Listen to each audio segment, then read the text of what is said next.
Price the lord. ದೇವರ ನಮಗೆ ಸ್ತೋತ್ರ ಉಂಟಾಗಲಿ. ಕರ್ತನು ಸುಂದರವಾದ ಈ ಸಮಯ, ಈ ದಿನ ನಮ್ಮ ಜೀವಿತದಲ್ಲಿ ಒದಗಿಸಿಕೊಟ್ಟಿದ್ದಾನೆ. ನಾವು ನೋಡ್ತೇವೆ ಎಷ್ಟು ಜನರಿಗೆ ಈ ದಿನದ ಪ್ರಾಮುಖ್ಯತೆ ಗೊತ್ತಿಲ್ಲ. ಎಷ್ಟೋ ಜನರು ಈ ದಿನವನ್ನು ನಾವು ನೋಡ್ತೇವೆ ನಾನಾ ರೀತಿಯಲ್ಲಿ ಒಂದು ಸಂತೋಷ ಪಡ್ತಾರೆ. ಆದರೆ ನಮಗಾದರೂ ಕ್ರಿಸ್ತನಲ್ಲಿ ಆತನು ಆರಾಧನೆ ಮಾಡುವಂಥ ಈ ಸಂತೋಷ, ಈ ಭಾಗ್ಯ ನಮ್ಮ ಜೀವಿತದಲ್ಲಿ ಆತನು ಒದಗಿಸಿಕೊಟ್ಟಿದ್ದಾನೆ. ಖಂಡಿತವಾಗಿಯೂ ದೇವರು ಕಳೆದ ದಿವಸಗಳು ನಮ್ಮ ಜೀವಿತದಲ್ಲಿ ಅದ್ಭುತ ರೀತಿಯಲ್ಲಿ ಮುನ್ನಡೆಸಿಕೊಂಡು ಆತನು ಹೌದು ಎಷ್ಟೋ ರೀತಿಯಲ್ಲಿ ನಮ್ಮ ವಾಕ್ಯದ ಮುಖಾಂತರ ಆಗಿರ್ಬೋದು, ಆತನ ನಡೆಸುವಿಕೆ ಸಂತೈಸುವಿಕೆ ಮುಖಾಂತರ ನಮ್ಮನ್ನು ಕಾಪಾಡಿಕೊಂಡು ಇನ್ನೊಂದು ಅರ್ಥ ಈ ಸಂಪತ್ತಿನ ಈ ಪರಿಶುದ್ಧರನ್ನು ನಮ್ಮ ಜೀವಿತದಲ್ಲಿ ಒದಗಿಸಿಕೊಟ್ಟಿದ್ದಾನೆ. ನಾವು ಆರಾಧನೆ ಮಾಡಲೇಬೇಕು. ಯಾಕಂದರೆ ಅದೊಂದು ಆಜ್ಞೆಯಾಗಿದೆ. ದೇವರನ್ನು ಆರಾಧನೆ ಮಾಡೋದು ಆಜ್ಞೆಯಾಗಿದೆ. ನಾವು ಯಾವಾಗಲೂ ನಾವು ನೋಡ್ತೇವೆ ಪರಲೋಕದ ಹೋದ್ಮೇಲೆ 24 ಗಂಟೆ ನಾವು ದೇವರನ್ನು ಆರಾಧನೆ ಮಾಡಲಿಕ್ಕುಂಟು. ಆದರೆ ಈ ಭೂಲೋಕದಲ್ಲಿ ನಾವು ಸ್ವಲ್ಪ ಹೊತ್ತು ನಾವು ಆ ದೇವರ ಮಹಿಮೆ, ಆ ದೇವರ ಪ್ರಸನ್ನತೆ, ದೇವರು ಮಾಡಿದ ಎಲ್ಲ ಉಪಕಾರಗಳನ್ನು ನೆನೆಸಿಕೊಂಡು ಆತನಿಗೆ ಸ್ತೋತ್ರ ಎಂಬ ಯಜ್ಞವನ್ನು ನಾವು ಸಮರ್ಪಿಸೋರಾಗಬೇಕು. ಈ ಕ್ರಮದಲ್ಲಿ ನಾವು ಆರಾಧನೆಗೆ ಮುಂಚೆ ನಾವು ಕೀರ್ತನೆ ಭಾಗದಲ್ಲಿ 5ನೇ ಅಧ್ಯಾಯದಲ್ಲಿ ನಾವು 1-2-3 ವಾಕ್ಯಗಳನ್ನು ಓದುವುದಾದರೆ, ಯೆಹೋವನೇ ನನ್ನ ಮಾತುಗಳಿಗೆ ಕಿವಿಗೊಡು, ನನ್ನ ಜ್ಞಾನವನ್ನು ಲಕ್ಷ್ಯಕ್ಕೆ ತಂದುಕೋ. ನನ್ನ ಅರಸನೇ, ನನ್ನ ದೇವರೇ, ನಿನ್ನನ್ನೇ ಪ್ರಾರ್ಥಿಸುವೆನು. ನನ್ನ ಮೊರೆಯನ್ನು ಆಲೈಸು. ಯೆಹೋವನೇ, ಉದಯ ಕಾಲದಲ್ಲಿ ನನ್ನ ಸ್ವರವು ನಿನಗೆ ಕೇಳಿಸುವುದು. ಉದಯ ಕಾಲದಲ್ಲಿ ಪ್ರಾರ್ಥನೆಯನ್ನು ಸಮರ್ಪಿಸಿ ಸದುತ್ತರವನ್ನು ಎದುರು ನೋಡುತ್ತಿರುವೆನು. ಹೌದು ಪ್ರಿಯರೇ, ನಾವು ಕೀರ್ತನೆ ಭಾಗದಲ್ಲಿ ಆ ದಾವೀದನು ಅನೇಕ ರೀತಿಯಲ್ಲಿ ನಾವು ನೋಡ್ತೇವೆ. ಭಕ್ತ ರಕ್ಷಕನಾದ ಯೆಹೋವನಿಗೆ ಉದಯದ ಕೀರ್ತನೆ, ಈ ಮುಂಜಾನೆ ಕೀರ್ತನೆ. ನಾವು ಪ್ರತಿನಿತ್ಯವೂ ಆತನ ಸಾನ್ನಿಧ್ಯಕ್ಕೆ ಬಂದು ನಾವು ಆತನನ್ನು ಯಾವ ರೀತಿ ಆರಾಧನೆ ಮಾಡಬೇಕು. ಸ್ವರವೆತ್ತಿ ನಾವು ನೋಡ್ತೇವೆ ಯೆಹೋವನ ಆಲಯದಲ್ಲಿ ನಾವು ಸ್ವರವೆತ್ತಿಕೊಂಡು ಕಂಠಘೋಷವಾಗಿ ನಾವು ಆತನ ಆರಾಧನೆ ಮಾಡಬೇಕು. ಯಾಕಂದರೆ ಯೆಹೋವನು ಉದಯಕಾಲದಲ್ಲಿ ನನ್ನ ಸ್ವರವು ಆತನಿಗೆ ಕೇಳಿಸುವುದು.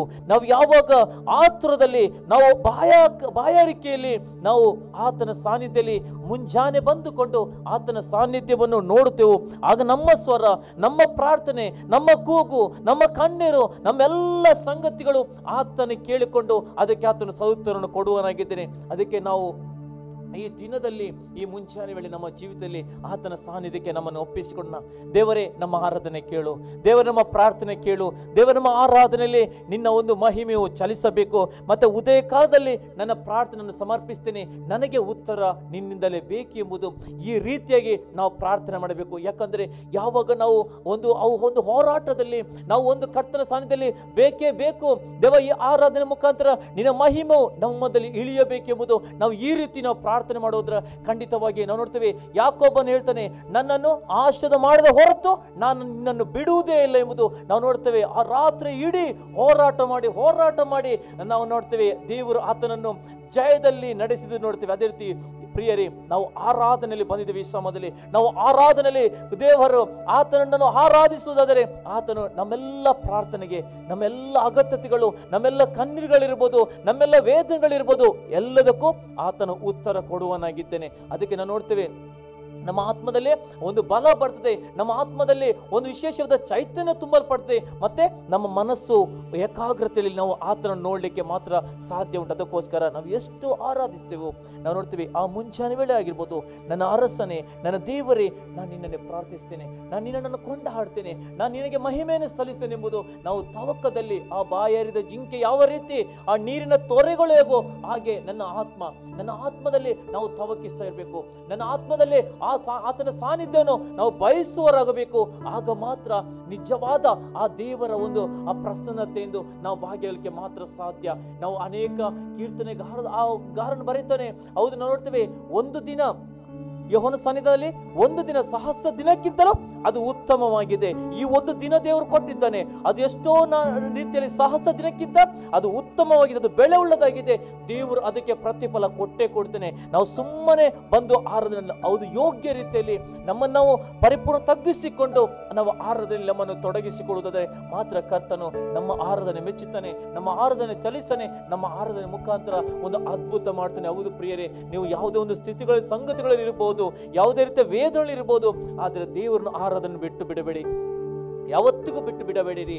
ಯಾಕಂದ್ರೆ ಯಾವಾಗ ದೇವರಿಗೆ ನೀವು ನಿಮ್ಮ ಜೀವಿತ ಒಪ್ಪಿಸಿಕೊಡ್ತರೋ ಆಗ ದೇವರ ಒಂದು ವಿಶೇಷವಾದ ಆ ಸ್ವಸ್ಥತೆ, ಒಂದು ಆರೋಗ್ಯ, ಒಂದು ಬಿಡುಗಡೆ ಕಾಣಲು ಮಾಡಲು ಮಾತ್ರ ಸಾಧ್ಯ ಎಂಬುದನ್ನು ಮಾತ್ರ ನಾವು ತಿಳ್ಕೊಳ್ಬೇಕು. ನಾವು ನೋಡ್ತೇವೆ ಇವತ್ತು ಈ ಸನ್ನಿಧಾನದಲ್ಲಿ ನಾವು ತಗ್ಗಿಸಿಕೊಳ್ಳುತ್ತಾ ನಾವು ಆತನ ಪ್ರಾರ್ಥನೆ ಪೂರ್ವಕವಾಗಿ ನಾವು ಆರಾಧನೆಗೆ ಹೋಗುವ. ದೇವರ ಸಾನ್ನಿಧ್ಯದಲ್ಲಿ ನಾವು ಆತನ ಪವಿತ್ರಾತ್ಮನ ಕೇಳುವ. ಪವಿತ್ರಾತ್ಮನೇ ನಮ್ಮ ಮಧ್ಯದಲ್ಲಿ ಬಾ, ಪವಿತ್ರಾತ್ಮ ನಮ್ಮ ಮಧ್ಯದಲ್ಲಿ ನೀನು ಚಲಿಸು, ಪವಿತ್ರಾತ್ಮ ನಮ್ಮ ಮಧ್ಯದಲ್ಲಿ ನೀನು ತಿರುಗಾಡು, ನೀನು ನಮ್ಮ ಜೀವಿತನ ನೀನು ತುಂಬಿಸಿ ಎಂಬುದು ನಾವು ಪ್ರಾರ್ಥನೆ ಪೂರ್ವಕವಾಗಿ ಕೇಳಿಕೊಳ್ಳುತ್ತಾ ನಾವು ಆರಾಧನೆಗೆ ಹೋಗುವ. ಈ ಸಮಯದಲ್ಲಿ ಸ್ವರ್ಗೀಯ ನಮ್ಮ ತಂದೆ ದೇವರೇ, ನಿಮಗೆ ಸ್ತೋತ್ರ ಉಂಟಾಗಲಿ. ಪವಿತ್ರಾತ್ಮನೇ, ಹೌದು ಕರ್ತನೆಪ್ಪ, ಈ ಮುಂಜಾನೆಯಲ್ಲಿ ಸ್ವಾಮಿ, ಈ ದಿನದಲ್ಲಿ ಕರ್ತನೆಪ್ಪ ನನ್ನ ಸ್ವರವು ನಿನಗೆ ಕೇಳಲಿ ಸ್ವಾಮಿ. ನಾವು ಆ ಸದುತ್ತರವನ್ನು ನೋಡ್ತಾ ಇದ್ದೇವೆ, ನಿನ್ನ ಉತ್ತರಕ್ಕೋಸ್ಕರ ನಾವು ತವಕಿಸ್ತಾ ಇದ್ದೇವೆ ಕರ್ತನೆಪ್ಪ ದೇವ. ಯಾಕಂದ್ರೆ ನಮ್ಮಂತೆ ಸ್ವಭಾವದ ಎಲಿಯನು ಹೌದು ಮಳೆ ಬರಬಾರದೆಂಬುದು ಪ್ರಾರ್ಥನೆ ಮಾಡುವಾಗ 3 ವರ್ಷ 6 ತಿಂಗಳುಗಳು ಮಳೆ ಬರಲಿಲ್ಲ. ಮತ್ತೆ ಆತನು ಪ್ರಾರ್ಥನೆ ಮಾಡುವಾಗ ಮಳೆ ಬಂತು. ಹೌದು, ಆತನು ಆಸಕ್ತಿಯುಳ್ಳರ ಪ್ರಾರ್ಥನೆ, ಅತ್ಯಾಸಕ್ತಿಯುಳ್ಳರ ಪ್ರಾರ್ಥನೆ. ನಾವು ಈ ಸಮಯದಲ್ಲಿ ದೇವ ನಿನ್ನನ್ನು ಒಂದು ಆಸಕ್ತಿಯುಳ್ಳವರಾಗಿ, ಅತ್ಯಾಸಕ್ತಿಯುಳ್ಳವರಾಗಿ ನನ್ನ ಆರಾಧನೆ ಮಾಡ್ತೇವೆ ಕರ್ತನೆಪ್ಪ. ನಮ್ಮ ಆರಾಧನೆ ಅದು ನಿನಗೆ ಧೂಪದಂತೆ, ನಮ್ಮ ಆರಾಧನೆಗೆ ಮಹಿಮೆಯಂತೆ ಸ್ವಾಮಿ ಅದು ಸಲ್ಲಲ್ಪಡಲಿ ಕರ್ತನೆಪ್ಪ. ನಿನ್ನ ಮೇಘವು, ನಿನ್ನ ಮಹಿಮೆಯು ಸ್ವಾಮಿ ನಮ್ಮ ಮಧ್ಯದಲ್ಲಿ ಸುರ್ಯ ಮಾಡು ಪವಿತ್ರಾತ್ಮನೇ. ದೇವ ಆರಾಧನೆ ನೋಡುವಂಥ ಪ್ರತಿಯೊಂದು ಕುಟುಂಬಗಳಲ್ಲಿ ಸ್ವಾಮಿ ನಿನ್ನ ವಿಶೇಷದ ಸಮಾಧಾನವು, ವಿಶೇಷವಾದ ಸ್ವಸ್ಥತೆಯು, ವಿಶೇಷದ ಬಿಡುಗಡೆಗಳು ಕಾಣಲ್ಪಡಲಿ ಸ್ವಾಮಿ. ಇದರ ಮುಖಾಂತರ ನಿನ್ನ ಮಹಿಮೆ ಒಂದು ಯೇಸುವಿನ ನಾಮದಲ್ಲಿ ಪ್ರಾರ್ಥನೆ ಬೇಡೊಂತಂದೆ, ಆಮೆನ್. Praise the lord. ನಾವು ಇನ್ನೊಂದು ಅರ್ಥಿ ಆತನನ್ನು ಆರಾಧನೆ ಮಾಡಲಿಕ್ಕೆ ಈ ಸಮಯದಲ್ಲಿ ನಮ್ಮನ್ನು ನಾವು ಎದ್ದು ನಿಂತುಕೊಳ್ಳುತ್ತಾ ಆತನ ಸಾನ್ನಿಧ್ಯದಲ್ಲಿ ಆ ಪವಿತ್ರಾತ್ಮನ್ನು ನಾವು ಬರಮಾಡಿಕೊಳ್ಳುವ. ನಿನಗಾಗಿ ನಿನ್ನ ಪಾದ ಸನ್ನಿಧಿಗೆ ನಾನು ಒಪ್ಪಿಸಿಕೊಡುತ್ತೇನೆ. ಯೇಸುವೆ, ನನಗೆ ನೀನು ಬೇಕು, ನನಗೆ ನೀನು ಬೇಕು. ನೀನಿಲ್ಲದೆ ನನ್ನ ಜೀವನ ಏನೂ ಅಲ್ಲ. ನೀನು ನನಗೆ ಬೇಕು. ನೀನಿಲ್ಲದೆ ನನಗೆ ಪ್ರಸನ್ನತೆ ಇಲ್ಲ, ನೀನಿಲ್ಲದೆ ಅಭಿಷೇಕ ಇಲ್ಲ. ಪವಿತ್ರಾತ್ಮ ನನಗೆ ನೀನು ಬೇಕೆಂಬುದನ್ನು ನಾವು ಪವಿತ್ರಾತ್ಮ ಪೂರ್ವಕ ಆತನ ಪದಸಾನ್ನಿಧ್ಯದಲ್ಲಿ ನಮ್ಮನ್ನು ಒಪ್ಪಿಸಿಕೊಂಡು ಈ ಸಮಯದಲ್ಲಿ ಹಲ್ಲೆಲೂಯಾ.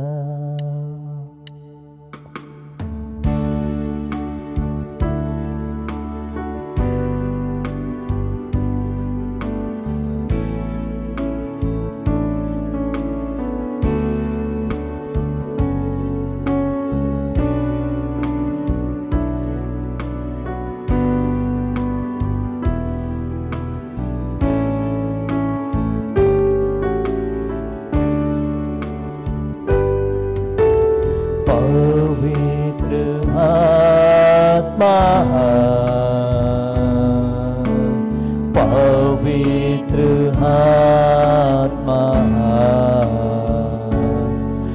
मुझे ले जाओ यीशु के चरणों में।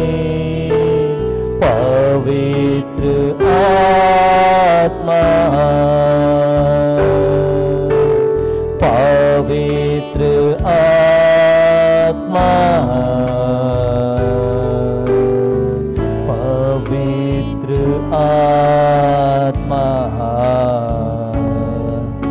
मुझे ले जाओ यीशु के चरणों में। पवित्र आत्मा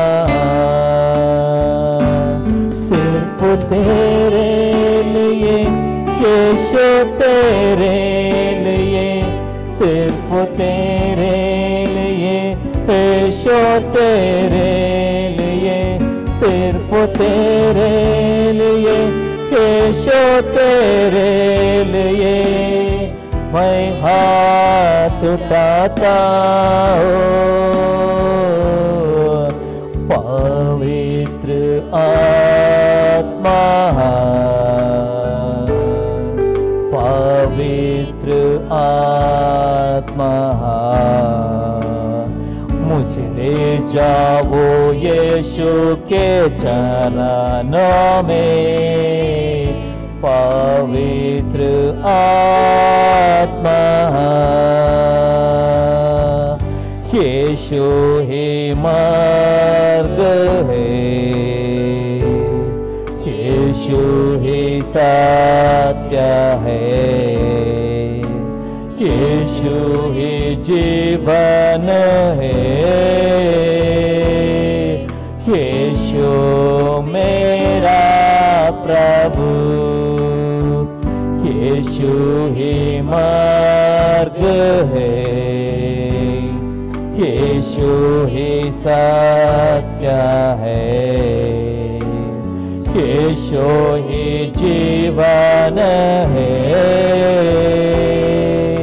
यीशु मेरा प्रभु।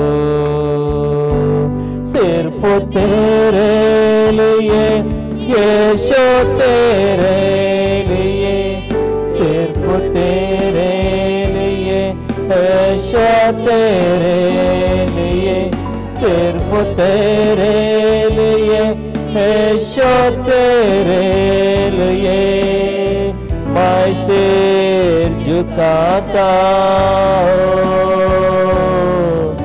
पवित्र आत्मा, पवित्र आत्मा मुझे ले जाओ यीशु के चरणों में। पवित्र आत्मा, पवित्र आत्मा, पवित्र आत्मा मुझे ले जाओ यीशु के चरणों में। पवित्र हो ಥ್ಯಾಂಕ್ ಯು ಗಾಡ್. ಕರ್ತನೆ ಪರಾಜ ಯೇಸುವೆ ನಿನಗೆ ಸ್ತೋತ್ರ. ಪರಿಶುದ್ಧಾತ್ಮನೇ ನಿಮಗೆ ಮಹಿಮೆ ಸ್ವಾಮಿ. ದೇವ ನಿನಗಾಗಿ ಕರ್ತನೆಪ್ಪ, ನಿನಗಾಗಿ ನಿನ್ನ ಪಾದ ಸನ್ನಿಧಾಗಾಗಿ ಸ್ವಾಮಿ ನಮ್ಮನ್ನು ಒಪ್ಪಿಸಿಕೊಡ್ತೇವೆ. ನೀನೇ ಮಾರ್ಗವಾಗಿದ್ದೆ, ನೀನೇ ಸತ್ಯವಾಗಿದ್ದೆ, ನೀನೇ ಜೀವವಾಗಿದ್ದೆ ಕರ್ತನೆಪ್ಪ. ಪವಿತ್ರಾತ್ಮನೇ ನಾವು ಪರಿಪೂರ್ಣ ಶರಣರಾಗುತ್ತೇವೆ, ನಾವು ಶರಣರಾಗ್ತೇವೆ ಸ್ವಾಮಿ. ನಿನ್ನ ಪಾದ ಸಂದಿಗೆ ನಾವು ಪರಿಪೂರ್ಣ ನಾವು ನಮ್ಮ ಜೀವಿತನ ಒಪ್ಪಿಸಿಕೊಡ್ತೇವೆ ರಾಜ. ನೀನು ಕಾರ್ಯ ಮಾಡು ಪವಿತ್ರಾತ್ಮನೇ. Thank you God. Hallelujah. Holy spirit Jesus Lord, thank you God. ಕರ್ತನೆಪ್ಪ, ನನಗಾಗಿ ಯುದ್ಧ ಮಾಡೋ ದೇವರೇ, ನನ್ನ ಪಕ್ಷವಾಗಿರುವ ದೇವರೇ, ಸೈನ್ಯಗಳ ಕರ್ತನೆ ನಿನ್ನನ್ನು ಆರಾಧಿಸ್ತೇವೆ ಸ್ವಾಮಿ. ಸಮಯದಲ್ಲಿ ಸ್ವಾಮಿ ನಾವು ಸೋಲುವವರಲ್ಲ ಸ್ವಾಮಿ, ನಾವು ಎದೆಗೊಡುವವರಲ್ಲ ಸ್ವಾಮಿ, ನಾವು ಭಯಪಡೋರಲ್ಲ. ನಮ್ಮ ಜೊತೆ ನಮ್ಮ ಪಕ್ಷವಾಗಿ ದೇವ, ನಮ್ಮ ಪರವಾಗಿ ಯುದ್ಧ ಮಾಡೋ ದೇವರೇ, ನಿನಗೆ ಸ್ತೋತ್ರ ಸ್ವಾಮಿ. ಹಲ್ಲೆಲೂಯಾ.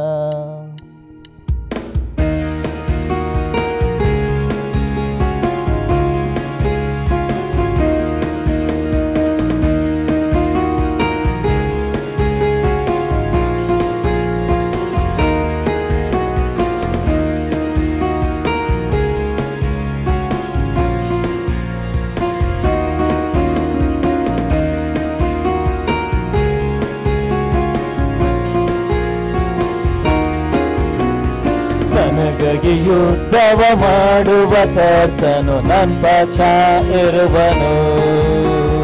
ಸೈನ್ಯಗಳ ಕರ್ತನು ಇಮ್ಮಾನುವೇಲನು ನನ್ನ ಜೊತೆ ಇರುವನು. ನನಗಾಗಿ ಯುದ್ಧವ ಮಾಡುವ ಕರ್ತನು ನನ್ನ ಪಕ್ಷ ಇರುವನು. ಸೈನ್ಯಗಳ ಕರ್ತನು ಇಮ್ಮಾನುವೇಲನು ನನ್ನ ಜೊತೆ ಇರುವನು. ಸೋಲಿಲ್ಲ ನನಗೆ ಸೋಲಿಲ್ಲ, ಯುದ್ಧವು ಕರ್ತನದು. ಭಯವಿಲ್ಲ ಭಯವೇ ಇಲ್ಲ, ಯುದ್ಧವು ಕರ್ತನದು. ಸೋಲಿಲ್ಲ ನನಗೆ ಸೋಲಿಲ್ಲ, ಯುದ್ಧವು ಕರ್ತನದು. ಭಯವಿಲ್ಲ ಭಯವೇ ಇಲ್ಲ, ಯುದ್ಧವು ಕರ್ತನದು. ನನಗಾಗಿ ಯುದ್ಧವ ಮಾಡುವ ಕರ್ತನು ನನ್ನ ಪಕ್ಷ. ಸೈನ್ಯಗಳ ಕರ್ತನು ಇಮ್ಮಾನುವೇಲನು ನನ್ನ ಜೊತೆ ಇರುವನು. ನನಗಾಗಿ ಯುದ್ಧವ ಮಾಡುವ ಕರ್ತನು ನನ್ನ ಪಕ್ಷ ಇರುವನು. ಸೈನ್ಯಗಳ ಕರ್ತನು ಇಮ್ಮಾನುವೇಲನು ನನ್ನ ಜೊತೆ ಇರುವನು. ಕೆಂಪು ಸಮುದ್ರವು ಎದುರಾದರೂ ಫಾರೋನ್ನ ಸೇನೆಯಿಂದ ದಾಟಿದರು. ಯೆರಿಕೋ ಗೋಡೆ ಅಡ್ಡ ನಿಂತರು. ನನ್ನ ಕರ್ತನ ಮುಂದೆ ಸಾಗುವರು. ಕೆಂಪು ಸಮುದ್ರವು ಎದುರಾದರೂ ಫಾರೋನ್ನ ಸೇನೆಯಿಂದ ದಾಟಿದರು. ಎರಿಕೋ ಗೋಡೆ ಅಡ್ಡ ನಿಂತರು, ನನ್ನ ಕರ್ತ ನನ್ ಮುಂದೆ ಸಾಗುವನು. ತಲೆಯ ಮುರಿದು ಶತ್ರುವ ಕೆಡವಿ ಮಾರ್ಗ ಮಾಡುವನು. ತಲೆಯ ಮುರಿದು ಶತ್ರುವ ಕೆಡವಿ ಮಾರ್ಗ ಮಾಡುವನು. ಸೋಲಿಲ್ಲ ನನಗೆ, ಸೋಲಿಲ್ಲ ನನಗೆ, ಸೋಲಿಲ್ಲ. ಯುದ್ಧವು ಕರ್ತನದು, ಭಯವಿಲ್ಲ, ಯಾವ ಭಯವಿಲ್ಲ. ಯುದ್ಧವು ಕರ್ತನದು. ಸೋಲಿಲ್ಲ ನನಗೆ, ಸೋಲಿಲ್ಲ. ಯುದ್ಧವು ಕರ್ತನದು, ಭಯವಿಲ್ಲ, ಯಾವ ಭಯವೇ ಇಲ್ಲ. ಯುದ್ಧವು ಕರ್ತನದು. ನನಗಾಗಿ ಯುದ್ಧವ ಮಾಡುವ ಕರ್ತ ನನ್ನ ಪಕ್ಷ ಇರುವನು. ಸೈನ್ಯಗಳ ಕರ್ತನು ಇಮ್ಮಾನುವೇಲ ನನ್ನ ಜೊತೆ ಇರುವನು. ನನಗೆ ವಿರುದ್ಧವಾದ ಆಯುಧಗಳು ಮಂತ್ರ ತಂತ್ರಗಳು ಪಾಲಿಸುವುದಿಲ್ಲ. ಸೈತಾನನ ತಲೆಯನ್ನು ಜಜ್ಜಿದಕರ ನನ್ನೊಳಗೆ ವಾಸ ಮಾಡುತ್ತಿರುವನು. ನನಗೆ ವಿರುದ್ಧವಾದ ಆಯುಧಗಳು ಮಂತ್ರ ತಂತ್ರಗಳು ಪಾಲಿಸುವುದಿಲ್ಲ. ಸೈತಾನನ ತಲೆಯನ್ನು ಜಜ್ಜಿದಕರ ನನ್ನೊಳಗೆ ವಾಸ ಮಾಡುತ್ತಿರುವನು.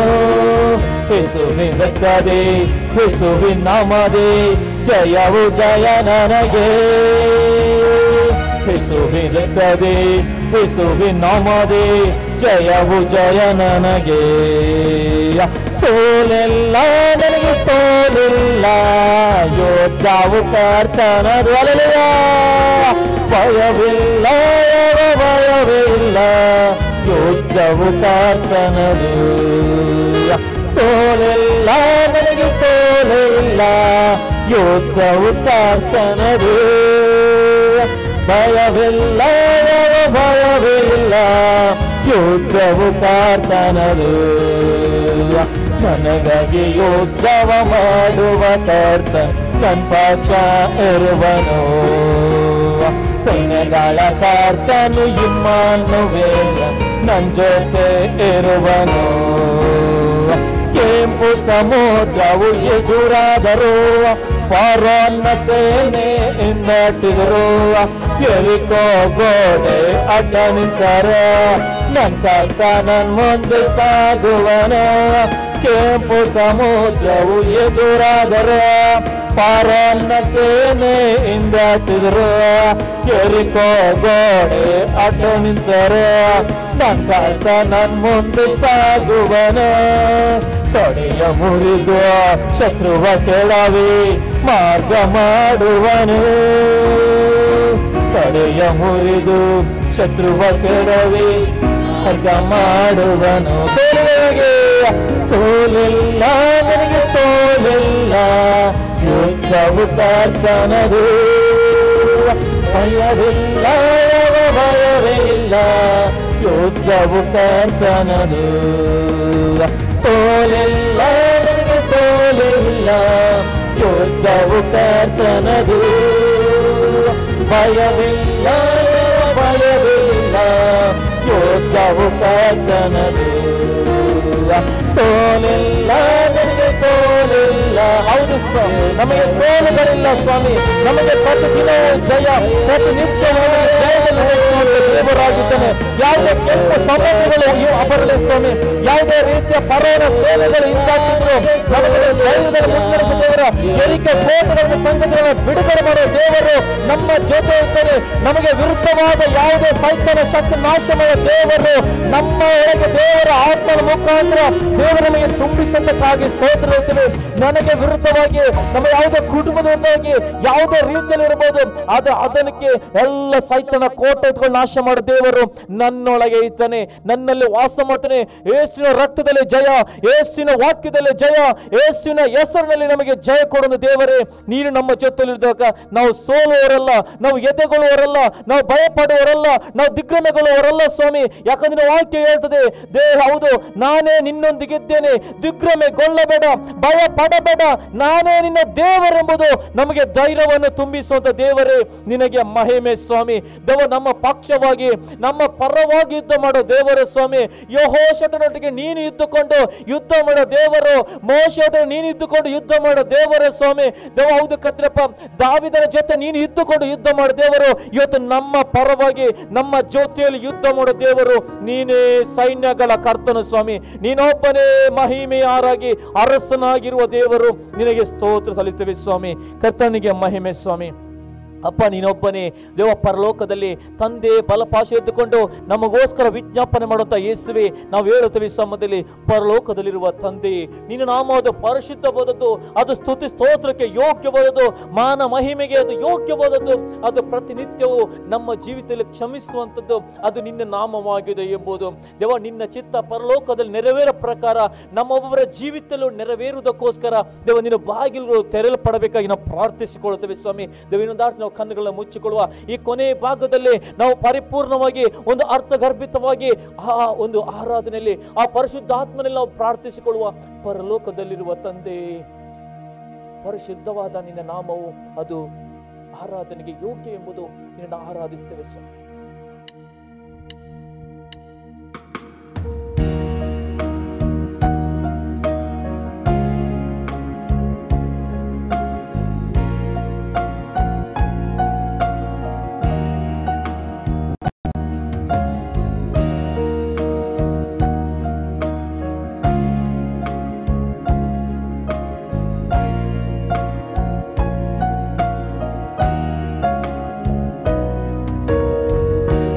ಲೋಕದಲ್ಲಿ ಇರುವ ತಂದೆ, ಪರಿಶುದ್ಧವಾದದ್ದು ನಿನ್ನಾಮ. ಪರಲೋಕದಲ್ಲಿ ಇರುವ ತಂದೆ, ಪರಿಶುದ್ಧವಾದದ್ದು ನಿನ್ನಾಮ. ಸ್ತುತಿಸಲು ಯೋಗ್ಯನು ನೀ, ಮಹಿಮೆಗೆ ಯೋಗ್ಯನು ನೀ, ಕ್ಷಮಿಸಲು ಶಕ್ತನು ನೀನೇ. ಸ್ತುತಿಸಲು ಯೋಗ್ಯನು ನೀ, ಮಹಿಮೆಗೆ ಯೋಗ್ಯನು ನೀ, ಕ್ಷಮಿಸಲು ಶಕ್ತನು ನೀನೇ.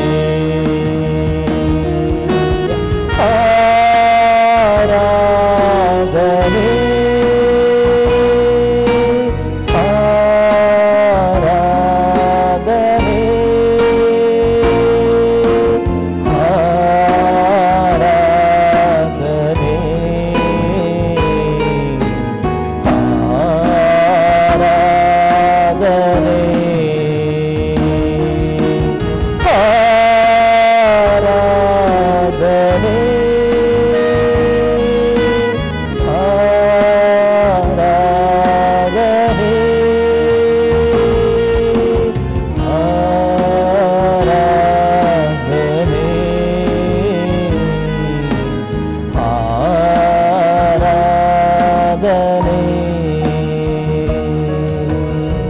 ಪರಲೋಕದಲ್ಲಿ ನಿನ್ನ ಚಿತ್ತ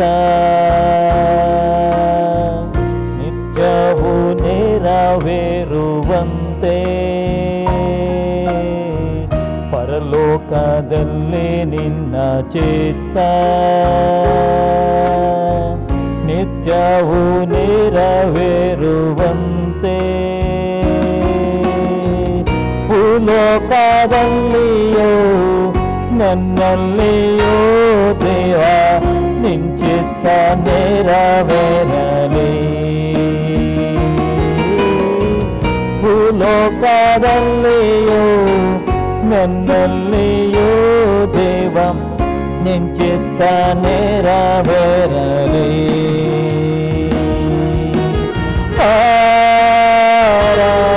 ಆರಾಧನೆ ಆರಾಧನೆ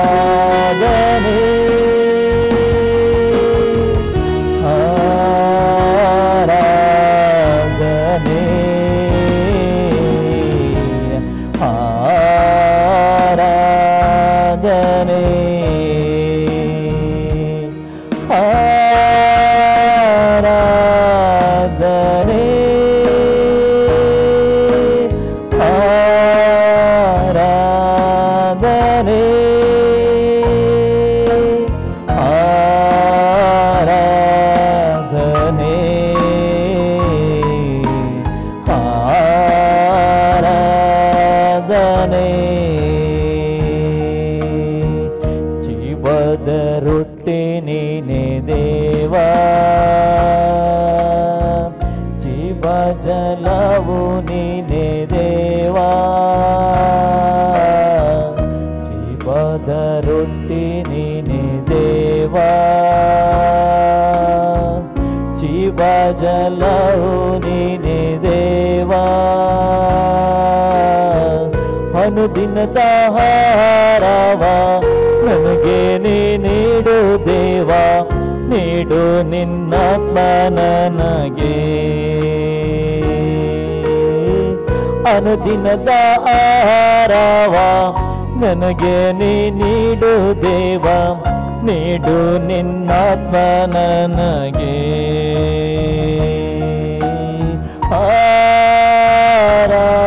ಆರಾಧನೆ ಆರಾಧನೆ ಆರಾಧನೆ ಆರಾಧನೆ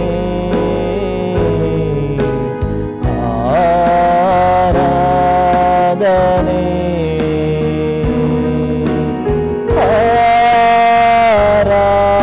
ಆರಾಧನೆ ಆರಾಧನೆ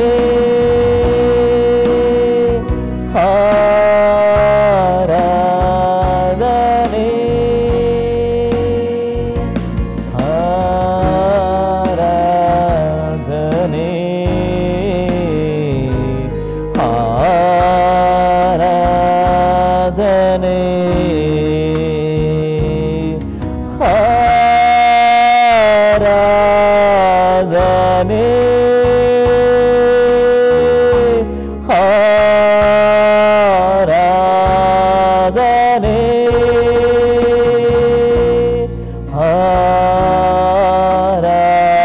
ಆರಾಧನೆ ಆರಾಧನೆ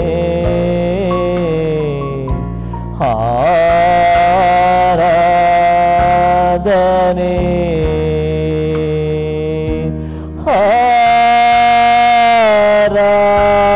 ಆರಾಧನೆ. ಓ ಗ್ಲೋರಿ ಗ್ಲೋರಿ ಸ್ವಾಮಿ, ನಿನ್ನ ಮಹಿಮೆ ಪರಿಶುದ್ಧಾತ್ಮನೆ. ದೇವ ಪರಲೋಕದಲ್ಲಿರುವ ದೇವರಿಗೆ ಸ್ತೋತ್ರ ಸ್ವಾಮಿ, ನಿನ್ನ ಮಹಿಮೆ ಪರಿಶುದ್ಧಾತ್ಮನೆ ತುಂಬುವುದಕ್ಕಾಗಿ ಸ್ತೋತ್ರ ಕರ್ತನೆಯಪ್ಪ ರಾಜ. ಯೇಸುವೇ ಆರಾಧನೆ ಸ್ವಾಮಿ, ನಿನ್ನ ಮಹಿಮೆಯಾಗಿರುವ ದೇವರೇ ನಿನಗೆ ಸ್ತೋತ್ರ ಪರಿಶುದ್ಧಾತ್ಮನೆ. ನಿನಗೊಬ್ಬನ ಆರಾಧನೆ ಮಾಡುತ್ತೇವೆ ಸ್ವಾಮಿ, ನೀನೊಬ್ಬನೇ ಮಹಿಮೆಗೆ ಯೋಗ್ಯಗಳ ದೇವರೇ ಸ್ವಾಮಿ, ನೀನೊಬ್ಬನೇ ಸ್ತುತಿ ಸ್ತೋತ್ರದಲ್ಲಿ ಚಲಿಸುವಂತ ದೇವನಿಗೆ ಸ್ತೋತ್ರ ಕರ್ತನಪ್ಪ. ಪರಲೋಕದಲ್ಲಿ ಚಿತ್ತ ನೆರವೇರ ಪ್ರಕಾರ ಸ್ವಾಮಿ, ಈ ಭೂಲೋಕದಲ್ಲಿ ನೆರವೇರುವುದಕ್ಕಾಗಿ ನಾವು ಸ್ತೋತ್ರ. ನಮ್ಮೊಬ್ಬರ ಜೀವಿತದಲ್ಲಿ ಚಿತ್ತ ಪ್ರಕಾರ ನಡೆಸಕ್ಕಾಗಿ ಸ್ತೋತ್ರ ಪರಿಶುದ್ಧಾತ್ಮನೇ. ಓ ಗ್ಲೋರಿ ಸ್ವಾಮಿ, ನಿನ್ನ ಪ್ರಸನ್ನತೆ ಸ್ವಾಮಿ, ನಿನ್ನ ಪ್ರಸನ್ನತೆಯಲ್ಲಿ ಜೀವ ಉಂಟು, ನಿನ್ನ ಪ್ರಸನ್ನತೆಯಲ್ಲಿ ಒಂದು ಬಿಡುಗಡೆ ಉಂಟು, ನಿನ್ನ ಪ್ರಸನ್ನತೆಯಲ್ಲಿ ಸ್ವಾಮಿ ಒಂದು ಸಮೃದ್ಧಿಯಾದ ಆರೋಗ್ಯ ಕೊಡುವಂತ ದೇವರೇ, ನಿನ್ನ ಪ್ರಸನ್ನತೆಗಾಗಿ ಸ್ತೋತ್ರ ಪರಿಶುದ್ಧಾತ್ಮನೇ. ಈ ದೇವ ನಿನ್ನ ಆರಾಧನೆ ಮೆಚ್ಚಿದ ದೇವರೇ ಸ್ವಾಮಿ, ದೇವ ತಂದೆಯ ಬಲ ಪಾಶಿಲಿಕೊಂಡು ವಿಜ್ಞಾಪಿಸ ಮಾಡ ದೇವನಿಗೆ ಸ್ತೋತ್ರ ಉಂಟಾಗಲಿ ಪರಿಶುದ್ಧಾತ್ಮನೇ. ನೀನೊಬ್ಬನೇ ಪರಿಶುದ್ಧನು ಸ್ವಾಮಿ, ನೀನೊಂದೇ ಸ್ತುತಿ ಸ್ತೋತ್ರಕ್ಕೆ ಯೋಗ್ಯನುಳ್ಳ ದೇವರೇ. ನಿನಗೊಬ್ಬನಿಗೆ ನಾವು ಘನತೆಯನ್ನು ಸಲ್ಲಿಸ್ತೇವೆ, ನಿನಗೊಬ್ಬನಿಗೆ ಮಹಿಮೆಯನ್ನು ಸಲ್ಲಿಸ್ತೇವೆ ಕರ್ತನೆಯಪ್ಪ. ನೀನೊಬ್ಬನೇ ಅದ್ಭುತದಲ್ಲಿ ಮಾಡೋ ದೇವರು, ನೀನೊಬ್ಬನೇ ಸ್ವಾಮಿ ಹೀಲಿಂಗ್ ಮಾಡುವಂತ ದೇವರಾಗಿದ್ದೆ ಕರ್ತನೆಯಪ್ಪ. ಯೇಸುವಿನಿಗೆ ಸ್ತೋತ್ರ. ನಮ್ಮ ಆರಾಧನೆಯಲ್ಲಿ ಮೆಚ್ಚಿದಕ್ಕಾಗಿ ಸ್ತೋತ್ರ, ನಮ್ಮ ಆರಾಧನೆ ಚಲಿಸಕ್ಕಾಗಿ ಸ್ತೋತ್ರ. ನೀನು ಮಹಿಮೆ ಒಂದು ಎಲ್ಲ ಸ್ತುತಿಗೆ ನಮನ ಮಹಿಮೆ ನಿನಗೊಬ್ಬನೇ ಸಲ್ಲಿಸ್ತೇನೆ. ನಜರೇತನೇಶ್ಕೃತನತಿ ಮುದ್ದಾದ ನಾಮದಲ್ಲಿ ತಂದೆಯೇ, ಆಮೆನ್. Price the lord. ದೇವರ ನಮ್ಮ ಸ್ತೋತ್ರವಾಗಲಿ. ದೇವರ ವಾಕ್ಯಕ್ಕೋಸ್ಕರ ನಾವು ಕಣ್ಣು ಮುಚ್ಚಿಕೊಂಡು ಪ್ರಾರ್ಥನೆ ಮಾಡೋಣ. ಪರಲೋಕದಲ್ಲಿರುವ ತಂದೆ ದೇವರೇ, ಯೇಸು ಕ್ರಿಸ್ತನ ನಾಮದಲ್ಲಿ ನಾವು ನಿನ್ನ ಪಾದ ಸನ್ನಿಧಾನಕ್ಕೆ ನಾವು ಬಂದಿದ್ದೇವೆ. ನಾವು ಧ್ಯಾನ ಮಾಡುತ್ತಿದ್ದ ಸಂದೇಶವನ್ನು ನಿನ್ನ ಪವಿತ್ರಾತ್ಮನಲ್ಲಿ ಅಭಿಷೇಕಿಸು.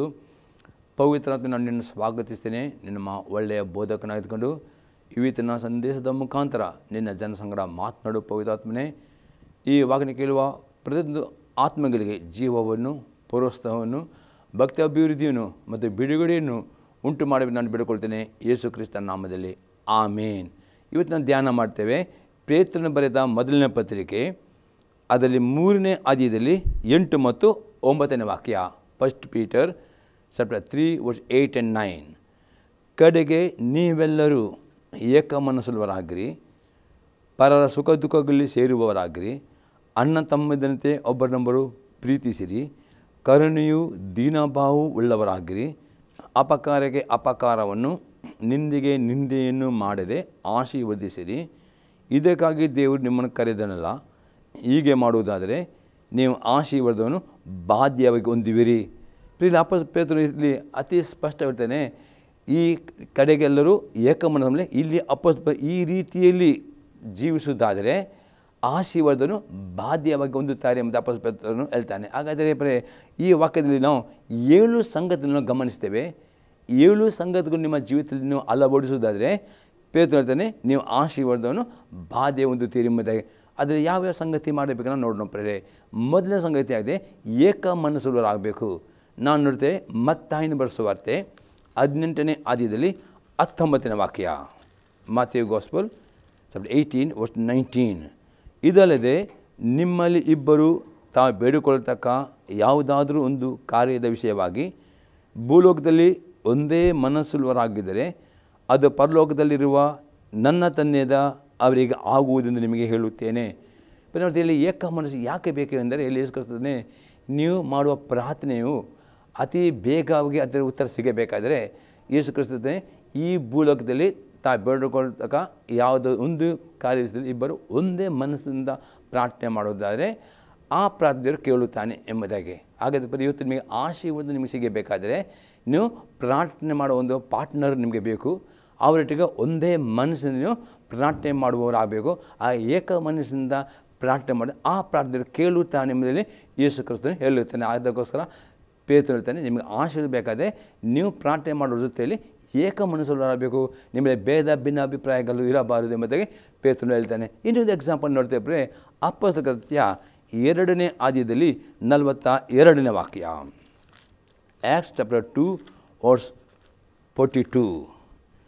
ಇವರು ಅಪೊಸ್ತಲ ಬೋಧನೆಯನ್ನು ಕೇಳಿದರಲ್ಲಿಯೂ ಸಹೋದರ ಅನ್ಯೋನ್ಯತೆಯಲ್ಲಿಯೂ ರೊಟ್ಟಿ ಮುರಿದಲ್ಲಿಯೂ ಪ್ರಾರ್ಥನೆಗಳಲ್ಲಿಯೂ ನಿರತರಾಗಿದ್ದರು. ಅಷ್ಟೇ ನಾವು ನೋಡ್ತೇವೆ ಅಪೊಸ್ತಲರಲ್ಲಿ ಆ ನೀರಿನಲ್ಲಿ ಮುಳುಗಿ ತಗೊಂಡ ಆ ಶಿಷ್ಯರು ಪ್ರತಿ ಆದಿತ್ಯವಾರ ಅಥವಾ ಪ್ರತಿ ದಿವಸ ಅವರ ತಮ್ಮ ಸಭೆಗೆ ಅವರ ಪ್ರಾರ್ಥನೆಯಲ್ಲಿ ಏಕ ಮನಸ್ಸಿನ ನಿರತರು. ಈ ರೀತಿ ನಿಮ್ಮ ಸಭೆಯಲ್ಲಿ ನೀವು ಪ್ರಾರ್ಥನೆಯಲ್ಲಿ ಸೇರಿ ಬರುವ ನಿಮ್ಮ ಸಭೆಯೊಟ್ಟಿಗೆ ನಿಮ್ಮ ಸಭಾ ಸೇವಕರೊಟ್ಟಿಗೆ ಏಕ ಮನಸ್ಸಿನಿಂದ ಆ ಪ್ರಾರ್ಥನೆ ಪಾಲ್ಗೊಳ್ಳಾಗುವುದಾದರೆ ದೇವರು ನಿಮ್ಮ ಜೊತೆ ಅದ್ಭುತಗಳನ್ನು ಮಾತುಗಳು ಮಾಡ್ತಾನೆ. ನಾವು ನೋಡ್ತೇವೆ ದೇವರ ದಯೆ ನಿಮಗೆ ಸಿಗ್ತದೆ. ದೇವರನ್ನ ಪ್ರಾರ್ಥನೆ ಉತ್ತರ ಕೊಡ್ತಾನೆ, ದೇವರನ್ನ ಆಶೀರ್ವಾದ ಕೊಡ್ತಾನೆ. ಅದಕ್ಕೋಸ್ಕರ ಪ್ರತಿ ಆದಿತ್ಯವಾರ ನೀವು ಸಭೆಗೆ ಹೋಗುವುದು ಮತ್ತು ನಿಮ್ಮ ಸಭಾ ಪಾಲಕರೊಟ್ಟಿಗೆ ನಿಮ್ಮ ಸಭೆಯೊಟ್ಟಿಗೆ ಏಕ ಮನಸ್ಸಿನಿಂದ ಅದೇ ಪಾಲ್ಗೊಳ್ಳೋದು ಅತಿ ಅಗತ್ಯವಾಗಿದೆ.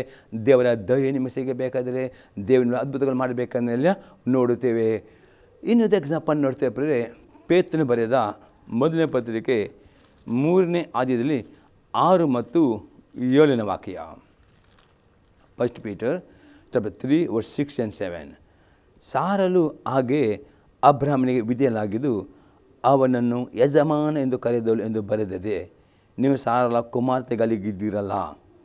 ಅದೇ ರೀತಿಯಾಗಿ ಪುರುಷರೇ ಸ್ತ್ರೀಯು ಪುರುಷನಿಗಿಂತ ಬಲಹೀನಳೆಂಬುದನ್ನು ಜ್ಞಾಪಕ ಮಾಡಿಕೊಂಡು ನಿಮ್ಮ ಹೆಂಡತಿಯರ ಸಂಗಡ ವಿವೇಕದಿಂದ ಒಗ್ಗತನ ಮಾಡಿರಿ. ಅವರು ಜೀವವರಕ್ಕೆ ನಿಮ್ಮೊಂದಿಗೆ ಬಾಧ್ಯರಾಗಿದ್ದರಿಂದ ತಿಳಿದು ಅವರಿಗೆ ಮಾನವನ್ನು ಸಲ್ಲಿಸಿರಿ. ಹೀಗೆ ನಡೆದರೆ ನಿಮ್ಮ ಪ್ರಾರ್ಥನೆಗೆ ಅಡ್ಡಿ ಇರುವುದಿಲ್ಲ. ಇಲ್ಲಿ ಪೇತ್ರ ಹೇಳ್ತಾನೆ ಕುಟುಂಬ ಜೀವಿತದಲ್ಲಿ ನಿಮ್ಮ ಕುಟುಂಬವು ಆಶೀರ್ವಾದ ಬೇಕಾ. ಇವತ್ತು ದೇವರ ಆತ್ಮವನ್ನು ತೋರಿಸ್ತಾ ಇದ್ದಾನೆ. ಈ ಸಂದರ್ಭ ಅನೇಕ ಕುಟುಂಬಗಳು ಅನೇಕ ವಿಧ ಕಷ್ಟದಲ್ಲಿ, ಕೆಲವು ಕುಟುಂಬಗಳು ಅನೇಕ ಸಮಸ್ಯೆಯಲ್ಲಿ, ಕೆಲವು ಕುಟುಂಬದಲ್ಲಿ ರೋಗಗಳುಂಟು ಕೆಲವು ಕುಟುಂಬ ಸಾಲದ ಒತ್ತಡದಲ್ಲಿ. ಎಲ್ಲ ನಿಮ್ಮ ಕುಟುಂಬಗಳಲ್ಲಿ ದೇವರು ನಿಮ್ಮ ಕುಟುಂಬವು ಆಶೀರ್ವಾದ ಮಾಡಬೇಕಾದರೆ, ನಿಮ್ಮ ಕುಟುಂಬಕ್ಕೆ ಒಳ್ಳೆಯ ಆರೋಗ್ಯದಲ್ಲಿ ಕೊಡಬೇಕಾದರೆ, ನಿಮ್ಮ ಕುಟುಂಬ ಆರ್ಥಿಕ ಸಮೃದ್ಧಿ ಬೇಕಾದರೆ ಮೊದಲು ನೀವು ತಿಳಿದುಕೊಳ್ಳಬೇಕು ನಿಮ್ಮ ಗಂಡ ಹೆಂಡತಿ ಮಧ್ಯದಲ್ಲಿ ಐಕ್ಯತೆ ಬೇಕು, ಒಂದೇ ಮನಸ್ಸು. ಆ ಗಂಡನ ಐಕ್ಯತೆ ಬರಬೇಕಾದರೆ ಪೇತ್ರ ಹೇಳ್ತಾನೆ ಪ್ರತಿಯೊಬ್ಬ ಹೆಂಡತಿಯು ತಮ್ಮ ತಮ್ಮ ಗಂಡಂದರಿಗೆ ಅಧೀನರಾಗಬೇಕು. ಗಂಡ ತಮ್ಮ ಯಜಮಾನ ಕರೆಯುವಾಗ ನೀವು ಮದುವಾದ ನೀವು ಹೆಂಡತಿಯವರು ನಿಮ್ಮ ಗಂಡಂದರಿಗೆ ನೀವು ಪರಿಪೂರ್ಣ ಅಧೀನರಾಗಬೇಕು. ಹೀಗೆ ಸಾರಲು ತನ್ನ ಗಂಡನಾದ ಅಬ್ರಹಾಮನಿಗೆ ತನ್ನ ಯಜಮಾನ ಎಂದು ಕರೆದಳು. ಹೇಗೆ ಆ ಅಬ್ರಹಾಮನಿಗೆ ಆ ರೀತಿ ಅಧೀನರಾಗಬೇಕಂತ ಪೇತ್ರ ಹೇಳ್ತಾನೆ. ಮತ್ತು ಪೇತ್ರನು ಪುರುಷರು ಹೇಳ್ತಾನೆ ಪ್ರತಿಯೊಬ್ಬ ಪುರುಷರು ತಮ್ಮ ಹೆಂಡತಿಯು ಯಾವ ರೀತಿಯಲ್ಲಿ ಹೆಂಡತಿ ಬಲೆ ಎಂಬುದಾಗಿ ನೀವು ತಿಳಿದುಕೊಳ್ಳಬೇಕಂದ್ರೆ ಪ್ರತಿಯೊಬ್ಬ ಸ್ತ್ರೀಯರು ಒಂದಲ್ಲ ಒಂದು ವಿಷಯದಲ್ಲಿ ಬಲರಾಗಿದೆ. ಆ ಪ್ರತಿಯೊಂದು ಗಂಡನಿಗೆ ತನ್ನ ಹೆಂಡತಿಯ ಬಲಹೀನತೆ ತಿಳಿದುಕೊಂಡು ಅವರ ಬಲಹೀನತೆಯನ್ನು ಅವರಿಗೆ ಬಲವನ್ನು ಕೊಟ್ಟು ಅವರಿಗೆ ಸಹಕರಿಸಿ ಅವರನ್ನು ಸುಧಾರಿಸಿಕೊಂಡು ಅವರ ಪ್ರೀತಿಯಲ್ಲಿ ಅವರ ಐಕ್ಯತೆಯನ್ನು ಕಾಪಾಡಬೇಕು. ಅವರನ್ನು ಪ್ರೀತಿಯಲ್ಲಿ ಅವರನ್ನು ಪ್ರೀತಿ ಮಾಡಬೇಕು, ಅವರನ್ನು ಸನ್ಮಾನಿಸಬೇಕು. ಹೀಗೆ ಮಾಡಿದರೆ ಮಾತ್ರವೇ ನೀವು ಕುಟುಂಬವಾಗಿ ಗಂಡ ಹೆಂಡತಿ ಪ್ರಾರ್ಥನೆ ಮಾಡುವ ಆ ಪ್ರಾರ್ಥನೆ ಯಾವ ಅಡ್ಡಿ ಬರುವುದಿಲ್ಲ ಎಂಬುದಕ್ಕೆ ಪೇತ್ರ ಹೇಳ್ತೇನೆ. ಒಂದು ವೇಳೆ ನಿಮ್ಮ ಕುಟುಂಬ ಜೀವಿತದಲ್ಲಿ ಗಂಡ ಹೆಂಡತಿ ಏಕ ಮನಸ್ಸಿಲ್ಲ, ಐಕ್ಯತೆ ಇಲ್ಲ, ಪರಸ್ಪರ ಹೊಂದಾಣಿಕೆ ನಿಮ್ಮಲಿಲ್ಲ, ಪರಸ್ಪರ ಕೋಪ ಜಗಳಗಳು ನಿಮ್ಮಲ್ಲಿರುತ್ತಾರೆ, ಅಲ್ಲಿ ನೀವು ಕುಟುಂಬ ಒಂದು ಮನಸ್ಸ ಪ್ರಾರ್ಥನೆ ಮಾಡಲಿಕ್ಕೂ ಅಲ್ಲಿ ಸಾಧ್ಯವಾಗೋದಿಲ್ಲ. ಮೊದಲು ಪ್ರಾರ್ಥನೆ ಮಾಡಿದ್ರು ಆ ಪ್ರಾರ್ಥನೆ ಅಡ್ಡಿ ಮಾಡಿ ಈ ರೀತಿ ಪ್ರೇರಿತ ಅನೇಕ ಕುಟುಂಬಗಳಲ್ಲಿ ಅಡ್ಡಿ ಆಗ್ತಾ ಇದೆ. ನಿಮ್ಮ ಕುಟುಂಬದಲ್ಲಿ ಗಂಡನ ಮೇಲೆ ಇದು ತಿಳಿಯಬೇಕು, ಒಬ್ಬರಿಗೊಬ್ಬರು ಐಕ್ಯತೆ ಕಾಪಾಡಬೇಕು, ಸಮಾಧಾನವನ್ನು ಕಾಪಾಡಬೇಕು, ಒಂದೇ ಮನಸ್ಸಲ್ಲಿರಬೇಕು, ಒಬ್ಬರೊಬ್ಬರ ಅಧೀನರಾಗಬೇಕು, ಗಂಡನ ತಂದ ಹೆಂಡತಿಯ ಬಲವನ್ನು ಸುಧಾರಿಸಿಕೊಂಡು ಹೋಗಬೇಕು. ಈ ರೀತಿ ಮಾಡಿದರೆ ಮಾತ್ರವೇ ನಿಮ್ಮಲ್ಲಿ ಏಕ ಮನಸ್ಸುತ್ತದೆ. ಮತ್ತು ಏಕ ಮನಸ್ಸಿನ ಮಾಡೋ ಪ್ರಾರ್ಥನೆ ಅದು ದೇವರು ಕೇಳುತ್ತಾನೆ. ಆ ಪ್ರಾರ್ಥನೆ ಸಹಿತ ಅಡ್ಡಿ ಮಾಡಲಿಕ್ಕೆ ಆಗಿದೆ ಆ ಕುಟುಂಬದಲ್ಲಿ ಆಶೀರ್ವಾದ ಮಾಡುತ್ತೇನೆ ಎಂಬುದಕ್ಕೆ ಪೇತ್ರನಲ್ಲಿ ಅಷ್ಟು ಅತಿ ಸ್ಪಷ್ಟವಾಗಿ, ಅತಿ ಧೈರ್ಯವಾಗಿ, ಅತಿ ಗ್ಯಾರಂಟಿ ಕೊಡುವವನಾಗಿದ್ದಾನೆ ಪ್ರಿಯರೇ. ಈಗ ಎರಡನೇ ಸಂಗತಿ ನೋಡ್ತೇವೆ, ಇನ್ನು ನಿಮಗೆ ಆಶೀರ್ವಾದ ಬರಬೇಕಾದರೆ ಪರರ ಸುಖ ದುಃಖಗಳಲ್ಲಿ ಸೇರುವವರು ಆಗಬೇಕು. ಇದರ ಏನು ಅರ್ಥ ನೋಡೋಪ್ರೆ ನಾವು ಬರುತ್ತೇವೆ ನೋಡ್ತೇವೆ. ಮತ್ತೇನು ಬರೆಸುವಾರ್ತೆ 25ನೇ ಅಧ್ಯಾಯದಲ್ಲಿ 35ರಿಂದ 40ನೇ ವಾಕ್ಯ ತನಕ. ಮಾಥ್ಯೂ ಗಾಸ್ಪಲ್ ಚಾಪ್ಟರ್ 25 ವರ್ಸ್ 30 ಇಂದ 40 ತನಕ. ನಾನು ಹಸಿದಿದ್ದೆನು, ನನಗೆ ಊಟಕ್ಕೆ ಕೊಟ್ಟಿರಿ. ನಾನು ಬಾಯಾರಿದ್ದೆನು, ನನಗೆ ಕುಡಿಯುವುದಕ್ಕೆ ಕೊಟ್ಟಿರಿ. ಪರದೇಶಿಯಾಗಿದ್ದೆನು, ನನ್ನನ್ನು ಸೇರಿಸಿಕೊಂಡಿರಿ. ಬಟ್ಟೆಯಿಲ್ಲದವನಾಗಿದ್ದೆನು, ನನಗೆ ಉಡುವುದಕ್ಕೆ ಕೊಟ್ಟಿರಿ. ರೋಗದಲ್ಲಿ ಬಿದ್ದಿದ್ದೆನು, ನನ್ನ ಆರೈಕೆ ಮಾಡುವುದಕ್ಕೆ ಬಂದಿರಿ. ಸೆರೆಮನೆಯಲ್ಲಿದ್ದೆನು, ನನ್ನ ನೋಡೋದಕ್ಕೆ ಬಂದಿರಿ ಎಂದು ಹೇಳಿಯವನು. ನಾವು ನೋಡ್ತೇವೆ ಅಲ್ಲಿ ಯೇಸು ಕ್ರಿಸ್ತನು ಪ್ರೇರಲ್ಲಿ ಹೇಳ್ತಾನೆ, ಇವತ್ತು ದೇವರ ಮಕ್ಕಳು ಪ್ರೇರೆ ಆತ್ಮಿಕವಾಗಿ ಶಾರೀರಿಕವಾಗಿ ಕಷ್ಟದಲ್ಲಿರುವಾಗ ನೀವು ಪ್ರೇರೆ ಆ ಕಷ್ಟದಲ್ಲಿ ಒಬ್ಬ ದೇವರ ಮಕ್ಕಳಿಗೆ ನೀವು ಸಹಾಯ ಮಾಡುವುದಾದರೆ, ಅವರು ಆಸ್ಪತ್ರೆಯಲ್ಲಿ ಅವರು ಒಂದು ಭೇಟಿ ಮಾಡುವುದಾದರೆ, ಅವರ ಕಷ್ಟದಲ್ಲಿ ಅವರ ಸಹಕರಿಸಿದ್ರೆ ಯೇಸು ಕ್ರಿಸ್ತ ನೀವು ನನಗೆ ಮಾಡಿದ್ದೀರಿ, ಅದಕ್ಕೆ ಯೇಸು ಕ್ರಿಸ್ತ ಪ್ರತಿಫಲ ಕೊಡುತ್ತಾರೆ ನಿಮ್ಮಲ್ಲಿ ಯೇಸು ಕ್ರಿಸ್ತ ಹೇಳ್ತಾನೆ. ಅದೇ ರೀತಿ ಇದು ಇನ್ನೊಂದು ಆತ್ಮಿಕ ಅರ್ಥವಾಗಿದೆ. ಎಷ್ಟೋ ಇವತ್ತು ಆತ್ಮಗಳು ಈ ಟಿ ವಿ ಸಂದೇಶ ಕೇಳಿದ ಅನೇಕರು ಯೇಸು ಕ್ರಿಸ್ತನನ್ನು ಅಂಗೀಕಾರ ಮಾಡಲು ಸಿದ್ಧವಾದ ಮನಸ್ಸಿನಲ್ಲಿ ಇದ್ದಾರೆ. ಅವರು ಯಾರಾದರೂ ಅವರಿಗೆ ವೈಯಕ್ತಿಕವಾಗಿ ಭೇಟಿ ಆಗಬೇಕು, ಅವರು ಇನ್ನೂ ಅವರಿಗೆ ಯೇಸು ಕ್ರಿಸ್ತ ಬಗ್ಗೆ ಇನ್ನೂ ಅವರಿಗೆ ಹೇಳಬೇಕು, ಅವರಿಗೆ ತಮ್ಮ ಸಭೆಗೆ ಭಾವನೆ ಈ ರೀತಿ ಅನೇಕ ಆತ್ಮಗಳು ಇವತ್ತು ಇದ್ದಾವೆ. ಈ ಟಿ ವಿ ಮುಖಾಂತರ ಅನೇಕರು ಪರಿಸರ ನೋಡಿಕೊಂಡು ಯೇಸು ಕ್ರಿಸ್ತ ಅಂಗೀಕಾರ ಮಾಡಲಿಕ್ಕೆ ಆಸಕ್ತಿಯಲ್ಲಿ ಇರುತ್ತೆ. ಅದೇ ಯಾರಾದರೂ ಅವರ ಮನೆಗಳಿಗೆ ಹೋಗಿ ಅಥವಾ ಅವರಿಗೆ ವೈಯಕ್ತಿಕವಾಗಿ ಸ್ನಾನ ಮಾಡಿ ಅವರ ಕಷ್ಟದಲ್ಲಿರುವಾಗ, ರೋಗದಲ್ಲಿರುವಾಗ ಅಂಥವರಿಗೆ ಸುವಾರ್ತೆ ಕೊಡುವಾಗ ಅಂಥವರು ಪ್ರಿಯ ಕರ್ತನ ಸಭೆಗೆ ಕರ್ತನ ಅಂಗೀಕಾರ ಮಾಡಲಿಕ್ಕೆ ಸಾಧ್ಯ. ಈ ರೀತಿಯಲ್ಲಿ ಪ್ರಿಯನು ಸುವಾರ್ತೆ ಕೊಡುವವರು ಆಗಬೇಕು ಮತ್ತು ಅವರ ಶಾರೀರಿಕ ಅಗತ್ಯಗಳನ್ನು ಪೂರೈಸಿ ಇದಕ್ಕೆ ದೇವರು ನಿಮಗೆ ಪ್ರತಿಫಲ ಕೊಡುತ್ತಾನೆ, ಆಶೀರ್ವಾದ ಮಾಡ್ತಾನೆ ಮೇಲೆ ಇಸ್ಕೊಳ್ತಾನೆ. ಮತ್ತು 30ನೇ ವಾಕ್ಯವನ್ನು ನೋಡ್ತೇವೆ.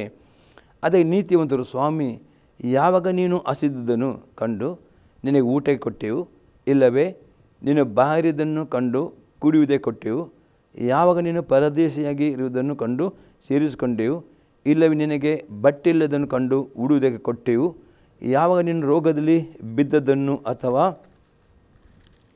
ಸೆರೆಮನೆಯಲ್ಲಿ ಇದ್ದದ್ದನ್ನು ಕಂಡು ನಿನ್ನನ್ನು ನೋಡುವುದಕ್ಕೆ ಬಂದೆವು ಎಂದು ಉತ್ತರವಾಗಿ ಹೇಳುವರು.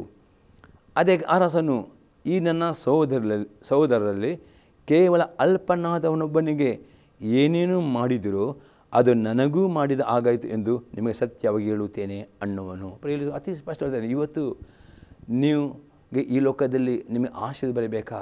ನೀವು ಕಷ್ಟದಲ್ಲಿ ದೇವರ ಮಕ್ಕಳನ್ನು ಆಗಬಹುದು, ಅಥವಾ ಕಷ್ಟದಲ್ಲಿ ಬಿದ್ದಿರುವ ನಾಶ ಆತ್ಮಗಳನ್ನು ನೀವು ಭೇಟಿ ಕೊಡೋದ್ರ ಮುಖಾಂತರ, ಅವರ ಶಾರೀರಿಕ ಅಗತ್ಯಗಳನ್ನು ಪೂರೈಸುವ ಮುಖಾಂತರ, ಅವರಿಗೆ ದೇವರ ವಾಕ್ಯ ಎಂಬ ಸುವಾರ್ತೆ ಕೊಡುವ ಮುಖಾಂತರ ಈ ರೀತಿಯ ಒಳ್ಳೆಯ ಕ್ರಿಯೆಗಳನ್ನು ಮಾಡುವಾಗ ಆ ಒಳ್ಳೆಯ ಕ್ರಿಯೆಗಳನ್ನು ದೇವರು ಮೆಚ್ಚಿಕೊಂಡು ನಿಮಗೆ ಅದರ ಪ್ರತಿಫಲವನ್ನು ಇಲ್ಲಿ ಕೊಡುವನಾಗಿದ್ದಾನೆ. ಆಗದೆ ನಿಮಗೆ ಆಶೀರ್ವಾದ ಸಿಗಬೇಕಾದರೆ ಈ ರೀತಿಯ ಒಳ್ಳೆಯ ಕ್ರಿಯೆಗಳು ಅಂದರೆ ಸುವಾರ್ತೆ ಕೊಡುವುದು ಒಂದು ಒಳ್ಳೆಯ ಕ್ರಿಯೆಯಾಗಿದೆ. ಯೇಸು ಕ್ರಿಸ್ತ ಕಾರ್ಯಗಳನ್ನು ನಡೆಸುವುದು ಒಳ್ಳೆಯ ಕ್ರಿಯೆ. ಅದೇ ಅಷ್ಟೇ ಅವರಿಗೆ ಶಾರೀರಿಕ ಅಗತ್ಯ ಪೂರೈಸುವುದು ಒಳ್ಳೆಯ ಕ್ರಿಯೆ. ಅಷ್ಟೇ ದೇವರ ಮಕ್ಕಳು ಕಷ್ಟದಲ್ಲಿ ಬಿದ್ದಿರುವಾಗ ನೀವು ಒಬ್ಬರ ಬಗ್ಗೆ ಭೇಟಿ ಮಾಡೋದು, ಉತ್ತರ ಇದೆಲ್ಲ ಮಾಡೋ ಒಳ್ಳೆಯ ಕ್ರಿಯೆಗೆ ದೇವರು ಪ್ರತಿಫಲ ಕೊಡುತ್ತಾನೆ ಎಂಬುದಾಗಿ ಪೇತ್ರನು ಇಲ್ಲಿ ಹೇಳುತ್ತಾನೆ. ಪ್ರಿಯರೇ, 3ನೇ ಸಂಗತಿ ನೋಡ್ತೇವೆ, ಅಣ್ಣ ತಮ್ಮದರಂತೆ ಪ್ರೀತಿಸುವವರು ಆಗಬೇಕು.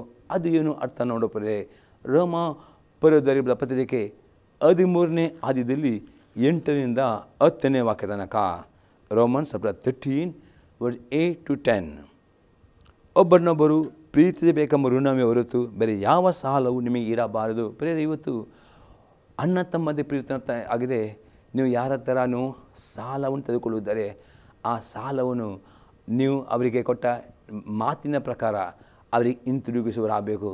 ಒಂದು ವೇಳೆ ಸಾಲ ತೆಗೆದುಕೊಂಡು ನೀವು ಮಾತು ಕೊಟ್ಟ ಪ್ರಕಾರ ಅವರು ಆಗಿಲ್ಲ, ಅವ್ರು ಇನ್ನೂ ಟೈಮ್ ತೆಗೆದುಕೊಳ್ಳಬೇಕು, ಅದು ಅವ್ರಿಗೆ ಹಿಂತಿರುಗಿಸುವರಾಗಬೇಕು. ಈ ರೀತಿ ಪ್ರೇರೆ ನೀವು ಪ್ರೀತಿ ಮಾಡೋರಾಗಬೇಕು. ವಿನ ನಿಮ್ಮ ಸಹೋದರ ಸಾಲ ಮಾಡಿಕೊಂಡು ಅವರ ಸಾಲವನ್ನು ಹಿಂತಿರುಗಿಸಿ ನೀವು ಮಾಡಿದರೆ ಅದು ದೇವರ ಮುಂದೆ ತಪ್ಪು ಆಗಿದೆ. ಪ್ರೇರೆ, ಇವತ್ತು ಅನೇಕರು ಒಬ್ಬರ ಸಾಲ ತೆಗೆದುಕೊಳ್ತಾರೆ, ಆದರೆ ಅವರು ಆ ಸಾಲ ಹಿಂತಿರುಗುವುದಿಲ್ಲ. ಹಾಗೆ ಮಾಡಿದ್ರೆ ನೀವು ಅಣ್ಣ ತಮ್ಮದ ಒಬ್ಬರನ್ನು ಪ್ರೀತಿಸಬೇಕು.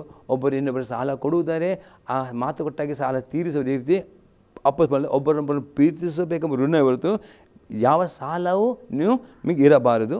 ಮತ್ತೊಬ್ಬರನ್ನು ಪ್ರೀತಿಸೋನು ಧರ್ಮ ಪ್ರಮಾಣವೆಲ್ಲ ನೆರವೇರಿಸಿದ್ದಾನೆ. ಬರೀ ನೀವು ಇನ್ನೊಬ್ಬರನ್ನು ಪ್ರೀತಿಸಿದರೆ ಎಲ್ಲ ಆಜ್ಞೆಗಳನ್ನು ಕೈಕೊಂಡು ನಡೆಯುತ್ತೀರಿ ಎಂಬುದಾಗಿ ಆಪೋಸ್ ಪೌಲ್ ಹೇಳ್ತಾನೆ. ಯಾಕಂದರೆ ಅಲ್ಲಿ ಬಗ್ಗೆ ನಾವು 10 ಆಜ್ಞೆ ಕೊಟ್ಟಿದ್ದರೆ 10 ಆಜ್ಞೆಗಳು ಯೇಸು ಕ್ರಿಸ್ತ 2 ಆಜ್ಞೆ ಮಾಡಿದೆ.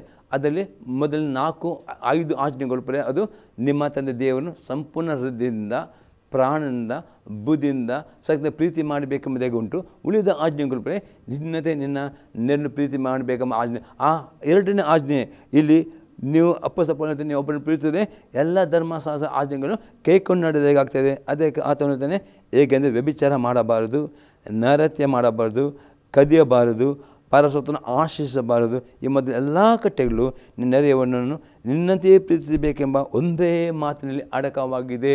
ಆಗದೆ ನಿಜವಾಗಿ ನಿಮ್ಮ ಸಹೋದರನ ಪ್ರೀತಿಸಿದರೆ ಎಂದಿಗೂ ನೀವು ಈ ರೀತಿ ವ್ಯಭಿಚಾರ ಮಾಡುವುದಿಲ್ಲ, ಅಥವಾ ನರಹತ್ಯೆ ಮಾಡುವುದಿಲ್ಲ, ಅಥವಾ ದ್ವೇಷ ಆತ್ಮಿಕ ನರತ್ದರೆ ಯಾರ ಮೇಲೆ ಕೋಪ ಇಟ್ಟುಕೊಳ್ಳೋದಿಲ್ಲ, ಯಾರ ಮೇಲೆ ಸಿಟ್ಟಿಟ್ಟುಕೊಳ್ಳದ, ಯಾರ ಮೇಲೆ ದ್ವೇಷ ಅಗತ್ಯ ಇಟ್ಟುಕೊಳ್ಳೋದಿಲ್ಲ, ಅಥವಾ ದೇವರಿಗೆ ಕದಿಯುವುದಿಲ್ಲ, ಯಾರ ಹಣವನ್ನು ಕದಿಯುವುದಿಲ್ಲ, ಪರರ ಸೊತ್ತನ್ನು ಆಶಿಸುವುದು. ಈ ಎಲ್ಲ ಆಜ್ಞೆಗಳು ನಿನ್ನ ನೆರೆಯವು ನಿರಂತೆ ಪ್ರೀತಿಸಬೇಕು ಒಂದೇ ಮಾತಿನಲ್ಲಿ ಅಡಕವಾಗಿವೆ. ಪ್ರೀತಿಯು ಮತ್ತು ಯಾವ ಕೇಡನ್ನು ಮಾಡುವುದಿಲ್ಲ. ಪ್ರೇರಿ ಅಪ್ಪೋಸ್ಲ ತಿಳಿಸ್ಪಡಿಸ್ತದೆ, ಒಬ್ಬರೊಬ್ಬರನ್ನು ಅಥವಾ ಅಣ್ಣ ತಮ್ಮ ಪ್ರೀತಿ ಮಾಡೋದು ಅದು ಅರ್ಥವಾಗಿದೆ. ನೀವು ನಿಜವಾಗಿ ನಿಮ್ಮ ಸಹೋದರ ಪ್ರೀತಿಸಿದರೆ ನಿಜವಾದ ಪ್ರೀತಿಯು ಇನ್ನೊಬ್ಬರಿಗೆ ಯಾವ ಕೇಡನ್ನು ಮಾಡುವುದಿಲ್ಲ. ಆದ ಕಾರಣ ಪ್ರೀತಿಯಿಂದಲೇ ಧರ್ಮ ಪ್ರಮಾಣ ನೆರವೇರುತ್ತದೆ. ಈ ರೀತಿಯಲ್ಲಿ ನಿಮ್ಮ ಸಭೆಯಲ್ಲಿ ನಿಮ್ಮ ಸಭೆಯ ಸಹೋದರರೇನು ಅಣ್ಣ ತಮ್ಮದನ್ನು ಪ್ರೀತಿಸಿದಾದರೆ ಅವರು ಯಾವ ಕೇಡನ್ನು ಅವರಿಗೆ ನೀವು ಮಾಡುವುದಿಲ್ಲ, ಅವರ ಬಗ್ಗೆ ಆ ಕೆಟ್ಟ ಆಲೋಚನೆ ಇಟ್ಟುಕೊಳ್ತಾ ಈ ರೀತಿ ನೀವು ಈ ಆಜ್ಞೆ ಕೈಕೊಂಡು ನಡೆಯುತ್ತಾರೆ ದೇವರ ಆಜ್ಞೆಯನ್ನು ವಿಧಿರಾಗ್ತೀರಿ, ಪ್ರೀತಿ ಮಾಡ್ತೀರಿ. ಯಾವಾಗ ನೀವು ದೇವರ ವಾಕ್ಯ ಹೇಳ್ತದೆ, ನಿನ್ನ ದೇವರದ ಕರ್ತನನ್ನು ಸಂಪೂರ್ಣ ಹೃದಯದಿಂದ, ಪ್ರಾಣದಿಂದ, ಬುದ್ಧಿಯಿಂದ, ಶಕ್ತಿಯಿಂದ ಪ್ರೀತಿಸಬೇಕು. ಅದು ಮೊದಲನೇ ಆಜ್ಞೆ ಆಗಿದೆ. ಅದೇ 2ನೇ ಆಜ್ಞೆ, ನಿನ್ನಂತೆ ನಿನ್ನ ನೆರಳನ್ನು ಪ್ರೀತಿಸಬೇಕು. 2ನೇ ಆಜ್ಞೆ, ಯಾರು ಈ 2ನೇ ಆಜ್ಞೆಯನ್ನು ಪರಿಪೂರ್ಣವಾಗಿ ಕೈಕೊಂಡು ನಡೆಯುತ್ತಾರೋ ಅವರ ಮೇಲೆ ದೇವರ ಕರುಣೆ ಉಂಟು ಎಂಬುದಾಗಿ ನಾವು ನೋಡ್ತೇವೆ. ಯಾಕೋಬನ ಬರೆದ ಪತ್ರಿಕೆ 2ನೇ ಅಧ್ಯಾಯದಲ್ಲಿ 8ರಿಂದ 13 ವಾಕ್ಯಗಳು. James chapter 2 verse 8 to 13. ಆದರೂ ಶಾಸ್ತ್ರಕ್ಕೆ ಸರಿಯಾಗಿ ನಿನ್ನ ನೆರೆಯವನನ್ನು ನಿನ್ನಂತೆಯೇ ಪ್ರೀತಿಸಬೇಕು ಎಂಬ ರಾಜಾಜ್ಞೆಯನ್ನು ನೀವು ನೆರವೇರಿಸುತ್ತಿದ್ದರೆ ನೀವು ಒಳ್ಳೆಯದನ್ನು ಮಾಡುವವರು.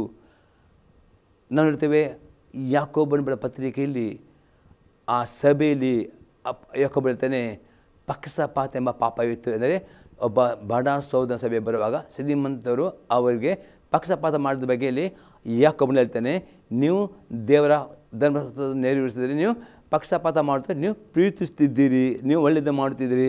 ಅದು 9ನೇ ವಾಕ್ಯ ಹೇಳ್ತದೆ. ಅದನ್ನು ಬಿಟ್ಟು ಪಕ್ಷಪಾತ ತೋರಿಸೋರಾಗಿದ್ದರೆ ನೀವು ಪಾಪ ಮಾಡೋರಾಗಿದ್ದು ಅಪರಾಧಿಗಳೆಂದು ಧರ್ಮಶಾಸ್ತ್ರ ತೀರ್ಮಾನಿಸಲ್ಪಡುತ್ತೀರಿ. ನೋಡ್ತೀವಿ ಯಾಕೋಬನ ಸಭೆ ಬಂದರೆ ಆ ಸಭೆಯಲ್ಲಿ ಬೇರೆ ಯಾವ ಪಾಪ ಇರಲಿಲ್ಲ. ಅದು ಆ ಸಭೆಯಲ್ಲಿ ಅನೇಕರು ಶ್ರೀಮಂತರಾಗಿದ್ದರು. ಅದೊಂದು ಕೆಲವು ಬಡ ಸಹೋದರ ಸಭೆಗೆ ಬರುವಾಗ ಆ ಶ್ರೀಮಂತರು ಬಡ ಸಹೋದರನ್ನು ಕೀಳು ಭಾವನೆಯಿಂದ ಪಕ್ಷಪಾತ ರೀತಿಯಲ್ಲಿ ನೋಡಿದ್ರು. ಅದಕ್ಕೆ ಅಪ್ಪಸ್ತಲ ಈ ಪಕ್ಷಪಾತ ನಿಮಿತ್ತ ಆ ದೇವರ ಎಂಬುದರಲ್ಲಿ ಅಪರಾಧಿ ಆದರು ಎಂಬುದಾಗಿ ಯಾಕೋಬನಲ್ಲಿ ಹೇಳ್ತಾರೆ. ಹಾಗಾದರೆ ಇವತ್ತು ದೇವರು ನಿಮ್ಮನ್ನು ಆಶೀರ್ವಾದ ಮಾಡಬೇಕಾದ್ರೆ ನೀವು ಕಣ್ಣಿಗೆ ಕಾಣದ ದೇವರನ್ನು ನಿಮ್ಮ ಸಂಪೂರ್ಣ ಹೃದಯ, ಪ್ರಾಣ, ಬುದ್ಧಿ ಸದ್ಯ ಪ್ರೀತಿಸಿದರೆ ಕಣ್ಣಿಗೆ ಕಾಣೋ ಸಹೋದರನು ಯಥಾರ್ಥವಾಗಿ ಪ್ರೀತಿ ಮಾಡೋದು ಅತಿ ಅಗತ್ಯವಾಗಿದೆ. ಒಂದು ವೇಳೆ ಈ ರೀತಿ ನೀವು ಪಕ್ಷಪಾತ ಮಾಡುವುದರೂ ಸಹ ದೇವರ ನಾಯತ್ರಿ ಬರ್ತದೆ, ನಿಮಗೆ ಆಶೀರ್ವಾದ ಬರುವುದಿಲ್ಲ ಎಂಬುದು ಇಲ್ಲಿ ಇದು ಒಂದು ದೃಷ್ಟಾಂತವಾಗಿದೆ. 10ನೇ ವಾಕ್ಯ ನಾವು ನೋಡ್ತೇವೆ. ಯಾಕೆಂದರೆ ಯಾವನಾದರೂ ಧರ್ಮಶಾಸ್ತ್ರವನ್ನೆಲ್ಲ ಕೈಕೊಂಡು ನಡೆದು ಒಂದೇ ಒಂದರಲ್ಲಿ ತಪ್ಪಿದರೆ ಅವನ ಎಲ್ಲ ವಿಷಯದಲ್ಲಿಯೂ ಅಪರಾಧಿಯಾಗುತ್ತಾನೆ. ಬರೀ ದೇವರ ಧರ್ಮಶಾಸ್ತ್ರ ಏನು ಹೇಳ್ತಂದರೆ ಅಂದರೆ 10 ಆಜ್ಞೆಗಳನ್ನು ದೇವರು ಕೊಟ್ಟಿದ್ದಾನೆ. 10 ಆಜ್ಞೆಗಳಲ್ಲಿ 9 ಆಜ್ಞೆಗೆ ವಿಧೇಯರಾಗಲು ಅದು ಒಂದು ಆಜ್ಞೆ ಅವಿಧೇಯರಾದ ಅವನು ಅಪರಾಧಿ ಆಗ್ತಾನೆ. ಹಾಗಾದರೆ ಈ ಯಾಕೋಬ ಸಭೆಯಲ್ಲಿರುವ ವಿಶ್ವಾಸಗಳು 9 ಆಜ್ಞೆ ಕೈಕೊಂಡು ಒಂದು ಆಜ್ಞೆ ಅವನು ನಿನ್ನ ಸಹೋದರ ಪ್ರೀತಿ ಮಾಡಬೇಕಾಗಿ ಈ ಆಜ್ಞೆಗಳಲ್ಲಿ ಪಕ್ಷಪಾತ ತೋರಿಸಿದ ಅವನು ಅಪರಾಧಿಯಾಗಿ ತೋರಿಬೇಕು. ಇವತ್ತು ದೇವರು ನಿಮ್ಮನ್ನು ಆಶೀರ್ವಾದ ಮಾಡಬೇಕಾದರೆ ಬರೀ ಯೇಸು ಕ್ರಿಸ್ತನಲ್ಲಿ ನಂಬಿಕೆ ಇಟ್ಟರೆ ಮಾತ್ರ ಸಾಕಾಗುವುದಿಲ್ಲ. ಯೇಸು ಕ್ರಿಸ್ತನಲ್ಲಿ ನಂಬಿಕೆ ಇಡಬೇಕು, ಅದನ್ನು ಕರ್ತನ ಒಡೆಯನ್ನು ಅಂಗೀಕಾರ ಮಾಡಬೇಕು, ನೀಲಿ ಮುಳುಗಿ ದೀಕ್ಷೆ ಕೊಲ್ಲಬೇಕು, ಪ್ರತಿ ಆದ ಕರ್ತನ ಸಭೆಗೆ ಬರಬೇಕು, ಪ್ರತಿ ದೇವರ ವಾಕ್ಯ ಓದಬೇಕು. ಅದೇ ರೀತಿ ಪ್ರತಿಯೊಂದು ದೇವರ ಆಜ್ಞೆಗಳನ್ನು ಕೈಕೊಂಡು ನಡೆಯಿದರೆ ಮಾತ್ರವೇ ಆಶೀರ್ವಾದ ನಿಮಗೆ ಬರ್ತದೆ. ಯಾಕಂದರೆ ದೇವರು ಅಲ್ಲೊಂಬಳಿಕೆಯಲ್ಲಿ ಧರ್ಮಸ್ಕರಣ ಪುಸ್ತಕ 30ನೇ ಅಧ್ಯಾಯದಲ್ಲಿ 19 ಮತ್ತು 20ನೇ ವಾಕ್ಯದಲ್ಲಿ ಆಕಾಶ ಮತ್ತು ಭೂಮಿ ಸಾಕ್ಷಿಯಾಗಿಟ್ಟಿದ್ದಾನೆ.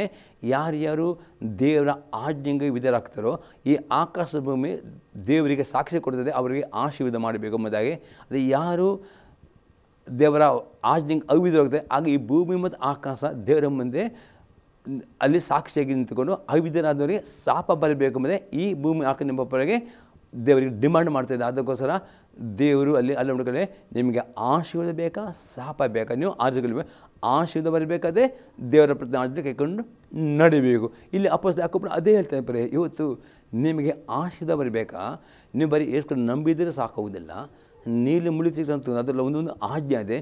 ಸಭೆಗೆ ಬಂದರೆ ಸಭೆಯಲ್ಲಿ ಬರೀ ಒಬ್ಬರೊಬ್ಬರನ್ನು ಯಥಾರ್ಥವಾದ ಶುದ್ಧ ಹೃದಯದಿಂದ ನಿಷ್ಕಪಟ ಹೃದಯದ ಸಹೋದರ ಸಹೋದರಿಯರು ಅಣ್ಣ ತಮ್ಮಲ್ಲಿ ಪ್ರೀತಿ ಮಾಡಬೇಕು. ಯಾರ ಬಗ್ಗೆ ದ್ವೇಷ, ಕೋಪ, ಕ್ರೋಧ ಅಥವಾ ಈ ರೀತಿ ಪಕ್ಷಪಾತ ಇಟ್ಟುಕೊಂಡರೆ ನೀವು ಅಪರಾಧಿ ಆಗ್ತದೆ ಎಂಬುದಾಗಿ ಇಲ್ಲಿ ಯಾಕೋಬನು ಇಲ್ಲಿ 2 8 9 10ನೇ ವಾಕ್ಯದಲ್ಲಿ ಹೇಳ್ತಾನೆ. ಈಗ 11ನೇ ವಾಕ್ಯ ನೋಡ್ತೇವೆ. ವ್ಯಭಿಚಾರ ಮಾಡಬಾರ್ದೆಂದು ಹೇಳಿದವನೇ ನರತ್ಯ ಮಾಡಬಾರ್ದಂತಲೂ ಹೇಳಿದನು. ನೋಡ್ತೇವೆ ಯೇಸು ಕ್ರಿಸ್ತನು ಹೊಸ ಒಡಂಬಡಿಕೆಯಲ್ಲಿ 10 ಆಜ್ಞೆಗಳು ಇನ್ನೂ ಕೂಡಿಸಿ ಕೊಟ್ಟಿದ್ದಾನೆ. ನೋಡಿ, ಹಳೆ ಒಡಂಬಡಿಕೆಯಲ್ಲಿ ನರತ್ಯ ಮಾಡಬಾರ್ದಿತ್ತು. ಹೊಸ ಒಡಂಬಡಿಕೆ ಯೇಸು ಕ್ರಿಸ್ತನೇ ಒಬ್ಬ ಸಹೋದರನ ಮೇಲೆ ಸಿಟ್ಟುಕೊಂಡರೆ, ನೀಚ ಇದ್ದರೆ, ಅರೆ ಪೆದ್ದ ಮೂರ್ಖದೆ ಅವನು ನರತ್ಯ ಮಾಡದೇ ಆಗ್ತದೆ. ವ್ಯಭಿಚಾರ ಪಾಪಕ್ಕೆ ಯೇಸು ಕ್ರಿಸ್ತನೇ ಒಬ್ಬ ಪುರುಷನ ಅಥವಾ ಸ್ತ್ರೀಯು ಒಬ್ಬ ಪುರುಷನ ಒಬ್ಬ ಸ್ತ್ರೀಯನ್ನು ಕೆಟ್ಟ ರೀತಿಯಲ್ಲಿ ನೋಡಿದ ಅವನು ತನ್ನ ಕಣ್ಣಿನ ಮುಖಾಂತರವಾಗಿ, ಕೈ ಮುಖಾಂತರವಾಗಿ ಮನುಷ್ಯ ವ್ಯಭಿಚಾರ ಈ ರೀತಿ ಯೇಸು ಕ್ರಿಸ್ತನು ಆ ಧರ್ಮಶಾಸ್ತ್ರದ ಆಜ್ಞೆಗಳಲ್ಲಿ ಹೊಸ ಇನ್ನೂ ಎಕ್ಸ್ಟ್ರಾಗಿ ಆತನು ಆಜ್ಞೆ ಕೊಟ್ಟಿದ್ದಾನೆ. ಇಲ್ಲಿ ಯಾಕೋಬ ಹೇಳ್ತಾನೆ ನರತ್ಯ ಮಾಡಬಾರ್ದು ಹೇಳಿದ್ದನು. ಆದ ಕಾರಣ ನೀನು ವ್ಯಭಿಚಾರ ಮಾಡದಿದ್ದರೂ ನರತ್ಯ ಮಾಡಿದ್ದರೂ ಧರ್ಮ ಪ್ರಮಾಣ ಸಹಜದಲ್ಲಿ ಯಾವ ಒಂದು ಆಜ್ಞೆ ಮೀರಿದ್ರು ಸಹ ನೀನು ಅಪರಾಧಿಯಾಗಿದೆ ಎಂಬುದಾಗಿ ದೇವರ ವಾಕ್ಯತೆ ನಮ್ಮಲ್ಲಿ ಯಾಕೋಬನೇ ಹೇಳ್ತಾನೆ. ಅದಕ್ಕೋಸ್ಕರ 12ನೇ ವಾಕ್ಯದಲ್ಲಿ ಆತನಿಗೆ ಹೇಳ್ತಾನೆ, ನೀವು ಬಿಡುಗಡೆಯನ್ನು ಉಂಟು ಮಾಡುವ ಧರ್ಮ ಪ್ರಮಾಣದ ಪ್ರಕಾರ ತೀರ್ಮಾನವನ್ನು ಹೊಂದತಕ್ಕಂಥ ಮಾತನಾಡಿರಿ, ನಡೆಯಿರಿ. ಹಾಗಾದರೆ ಅಲ್ಲಿ ಯಾಕಂದರೆ ನಿಮಗೆ ಇವತ್ತು ನಿಮ್ಮ ಜೀವಿತದಲ್ಲಿರುವ ಕಷ್ಟದಿಂದ, ಸಮಸ್ಯೆಯಿಂದ, ರೋಗದಿಂದ, ಸಾಲದ ಬಂಧನದಿಂದ ನಿಮಗೆ ಬಿಡುಗಡೆ ಆಗಬೇಕಾದ್ರೆ ನೀವು ದೇವರ ಆಜ್ಞೆಗಳನ್ನು ಕೈಕೊಂಡು ನಡೆಯುವರಾಗಬೇಕು, ಮಾತನಾಡಬೇಕು. ಆಗ ನಿಮಗೆ ಬಿಡುಗಡೆ ಬರ್ತದೆ ಎಂಬುದಾಗಿ ಯಾಕೋಬನಲ್ಲಿ 2ನೇ 12ನೇ ವಾಕ್ಯದ ಈಗ ಹೇಳ್ತಾನೆ. ನೀವು ಬಿಡುಗಡೆಯುಂಟು ಮಾಡುವ ಅಂದರೆ ಬಿಡುಗಡೆ ನಿಮಗೆ ಕೊಡುವುದು ದೇವರ ವಾಕ್ಯ ಆಗಿದೆ. ದೇವರ ವಾಕ್ಯಕ್ಕೆ ದೇವರ ಆಜ್ಞೆಗಳು ವಿಧೇಯರಾಗುವ ಅದು ನಿಮಗೆ ಬಿಡುಗಡೆ ಕೊಡ್ತದೆ ಇಲ್ಲಿ ಹೇಳ್ತಾನೆ. ಬಿಡುಗಡೆಯುಂಟು ಮಾಡುವ ಧರ್ಮ ಪ್ರಮಾಣದ ಪ್ರಕಾರ ತೀರ್ಮಾನವನ್ನು ಹೊಂದತಕ್ಕವರಿಂದ ಮಾತನಾಡಬೇಕು, ನಡೆಯಿರಿ. ಅದು ಬುಣವಾಗುತ್ತದೆ. ಕರುಣೆ ತೋರಿಸಿರುವವನಿಗೆ ನಾನು ತೀರ್ಮಾನದಲ್ಲಿ ಕರುಣೆ ತೋರಿಸಲ್ಪಡುವುದಿಲ್ಲ ಎಂದರ್ಥ. ಈ ಸಭೆಯು ಆ ಒಂದು ಬಡ ಸಹೋದರನಿಗೆ ಕರುಣೆ ತೋರಿಸಿದ ನಿಮಿತ್ತವಾಗಿ ದೇವರ ನ್ಯಾಯ ತೀರ್ಪು ಬರುವಾಗ ಅಲ್ಲಿ ಕರುಣೆ ತೋರಿಸಲಿಲ್ಲ ಅಂದರೆ ಪಾಪಕ್ಕೆ ಅಲ್ಲಿ ನ್ಯಾಯ ತೀರ್ಪು ಬಂತು. ಕರುಣೆಯು ನ್ಯಾಯ ತೀರ್ಪನ್ನು ಹಿಗ್ಗುತ್ತದೆ. ಅದರ್ಥ ಒಂದು ವೇಳೆ ಆ ಸಭೆಯು ಆ ಬಡ ಸಹೋದರ ಕರುಣೆ ತೋರಿಸಿ ಅವ್ರ ಮೇಲೆ ನ್ಯಾಯ ತೀರ್ಪು ದೇವರ ಶಿಕ್ಷೆ ಬರುತ್ತೆ. ಹಾಗಾದರೆ ದೇವರು ಸುಮ್ಮನೆ ಯಾರನ್ನು ಶಿಕ್ಷಿಸುವುದಿಲ್ಲ, ದೇವರಿಂದಿಗೂ ಅನ್ಯಾಯವೆಂದಿಗೂ ಮಾಡುವುದಿಲ್ಲ. ನಿಮಗೆ ಏನಾದರೂ ಕಷ್ಟಗಳು, ಸಮಸ್ಯೆಗಳು, ರೋಗಗಳು ಅಥವಾ ಆರ್ಥಿಕ ಮುಗ್ಗಟ್ಟುಗಳು ಅಥವಾ ಸಾಲದ ಬಂಧನಗಳು ಇರುತ್ತಾರೆ, ನೀವು ದೇವರ ವಾಕ್ಯಗಳನ್ನು ಓದಿಕೊಂಡು ದೇವರ ಆಜ್ಞೆಗಳಲ್ಲಿ ನಿಮ್ಮ ಜೀವಿತ ಪರೀಕ್ಷಿಸಲು ಅತಿ ಅಗತ್ಯವಾಗಿದೆ. ಅಲ್ಲಿ ಯಾಕೆ ಅತಿ ಸ್ಪಷ್ಟ ದೇವರ ಆಜ್ಞೆಯನ್ನು ಕೈಕೊಂಡು ನಡೆದು ಒಂದೇ ಒಂದು ಆಜ್ಞೆ ಅವಿಧೇಯರಾದರೆ ಅವನು ದೇವರ ಜೊತೆ ಅಪರಾಧಿ ಆಗ್ತಾನೆ. ಅದಕ್ಕೆ ಅವರು ಒಂದೇ ಪಾಪ ಮಾಡಿದ್ರಲ್ಲಿ ಅವರ ಬಡ ಸಹೋದರರಲ್ಲಿ ಪಕ್ಷಪಾತ ಮಾಡಿ ನಿಮಿತ್ತಾಗಿ ದೇವರ ಶಿಕ್ಷೆ ಬರುವಾಗ ದೇವರ ನಾಟ್ಯ ಅವರಿಗೆ ಕರುಣೆ ಸಿಗಲಿಲ್ಲ. ಒಂದು ವೇಳೆ ಅವ್ರಿಗೆ ಕರುಣೆ ತೋರಿಸಿ ಅವರಿಗೆ ನಾಯ್ತು ಆಗತ್ತೆ. ಇವತ್ತು ದೇವರ ದಯೆ ನಿಮಗೆ ಸಿಗಬೇಕಾ? ಯೇಸು ನಂಬಿಕೆ ಹಿಡಿದು ಮಾತ್ರ ಅಲ್ಲ, ಆತನ ಆಜ್ಞೆಗಳನ್ನು ಕೈಕೊಂಡು ನಡೆಯುತ್ತಾರೆ, ದೇವರ ದಯೆ ನಿಮಗೆ ಬರುತ್ತದೆ, ದೇವರ ಆಶೀರ್ವಾದ ಬರ್ತದೆ, ನಿಮ್ಮ ಪ್ರಾರ್ಥನೆಗೆ ಉತ್ತರ ಬರ್ತದೆ, ನಿಮ್ಮೆಲ್ಲ ಕಷ್ಟಗಳನ್ನು ದೇವರು ನಿಮಗೆ ಬಿಡುಗಡೆ ಕೊಡುತ್ತೆ. ಅದರಲ್ಲಿ ಪೇತ್ರ ಅಂತಾನೆ, ಅಣ್ಣ ತಮ್ಮದಂತೆ ಒಬ್ಬರೊಬ್ಬರನ್ನು ಪ್ರೀತಿಸುವುದಾದರೆ ಎಲ್ಲ ಆಜ್ಞೆ ಕೈಗೊಂಡು ನಡೆಯುತ್ತೀರಿ ಎಂಬುದರಲ್ಲಿ ಅಪ್ಪದ ಪೌಲನು ಕೂಡ ಹೇಳುವವನು ಆಗಿದ್ದಾನೆ. ಇನ್ನು ದೃಷ್ಟಾಂತ ನೋಡ್ತೇವೆ. ಪೇತ್ರನ ಬರೆದ ಮೊದಲನೇ ಪತ್ರಿಕೆ ಅದು 1ನೇ ಅಧ್ಯಾಯದಲ್ಲಿ 22ನೇ ವಾಕ್ಯ. ನೀವು ಸತ್ಯೋಪದೇಶಕ್ಕೆ ವಿಧೇಯರಾಗಿದ್ದು ನಿಮ್ಮ ಆತ್ಮಗಳನ್ನು ಶುದ್ಧ ಮಾಡಿಕೊಂಡುದರಿಂದ ನಿಷ್ಕಪಟವಾದ ಸಹೋದರ ಸ್ನೇಹವುಳ್ಳವರಾಗತಕ್ಕದ್ದು. ಈಗಿರಲಾಗಿ ಒಬ್ಬರೊಬ್ಬರು ಹೃದಯಪೂರ್ವಕವಾಗಿಯೂ ಯಥಾರ್ಥವಾಗಿಯೂ ಪ್ರೀತಿಸಿರಿ. ಅಪರಿಪತ್ರನೆ ನೀವು ಸಹೋದರನು ಯಥಾರ್ಥತೆಯು ಪ್ರೀತಿ ಬೇಕಾದ ಆ ಪ್ರೀತಿ ಮಾಡಬೇಕಾದ್ರೆ ಆದರೆ ಯಾರು ದೇವರ ಆಜ್ಞೆ ಕೈಕೊಂಡು ನಡೀತೀರೋ ಆಗ ದೇವರ ಆಜ್ಞೆ ಕೈಕೊಂಡು ನೋಡಿದ್ರೆ ನಿಮ್ಮ ಆತ್ಮ ಪರಿಪೂರ್ಣ ಶುದ್ಧವಾಗ್ತದೆ, ಪರಿಪೂರ್ಣ ಪರಿಶುದ್ಧರಾಗ್ತದೆ. ಆ ಪರಿಶುದ್ಧ ಪ್ರೀತಿಯಿಂದಲೂ ಒಬ್ಬರೊಬ್ಬರನ್ನು ಹೃದಯಪೂರ್ವ ಪ್ರೀತಿ ಮಾಡಬೇಕು ಮತ್ತು ಪೇತ್ರನಲ್ಲಿ ಹೇಳುತ್ತಾನೆ. ಆ ಪ್ರೀತಿಯಲ್ಲಿ ಯಾವ ದ್ವೇಷವಾಗಲಿ, ಯಾವ ಕೈ ಭಾವನೆ ಆಗಲಿ, ಯಾವ ದುಃಖವಾಗಲಿ ಅವರಿಟ್ಟುಕೊಳ್ಳದೆ ಯಥಾರ್ಥದಿಂದ ಶುದ್ಧರಿಂದ ತಾನು ಅನ್ನ ತಮ್ಮದ ಆ ರೀತಿಯಲ್ಲಿ ಪ್ರೀತಿ ಮಾಡಿ ಆ ಪ್ರೀತಿ ಮಾಡುವಾಗ ದೇವರ ಆಶೀರ್ವಾದ ಅವರ ಮೇಲೆ ಉಂಟು ಎಂಬುದನ್ನು ಇಲ್ಲಿ ನೋಡ್ತೇವೆ. ಇನ್ನೊಂದು ಎಕ್ಸಾಂಪಲ್ ನೋಡ್ತೇವೆ.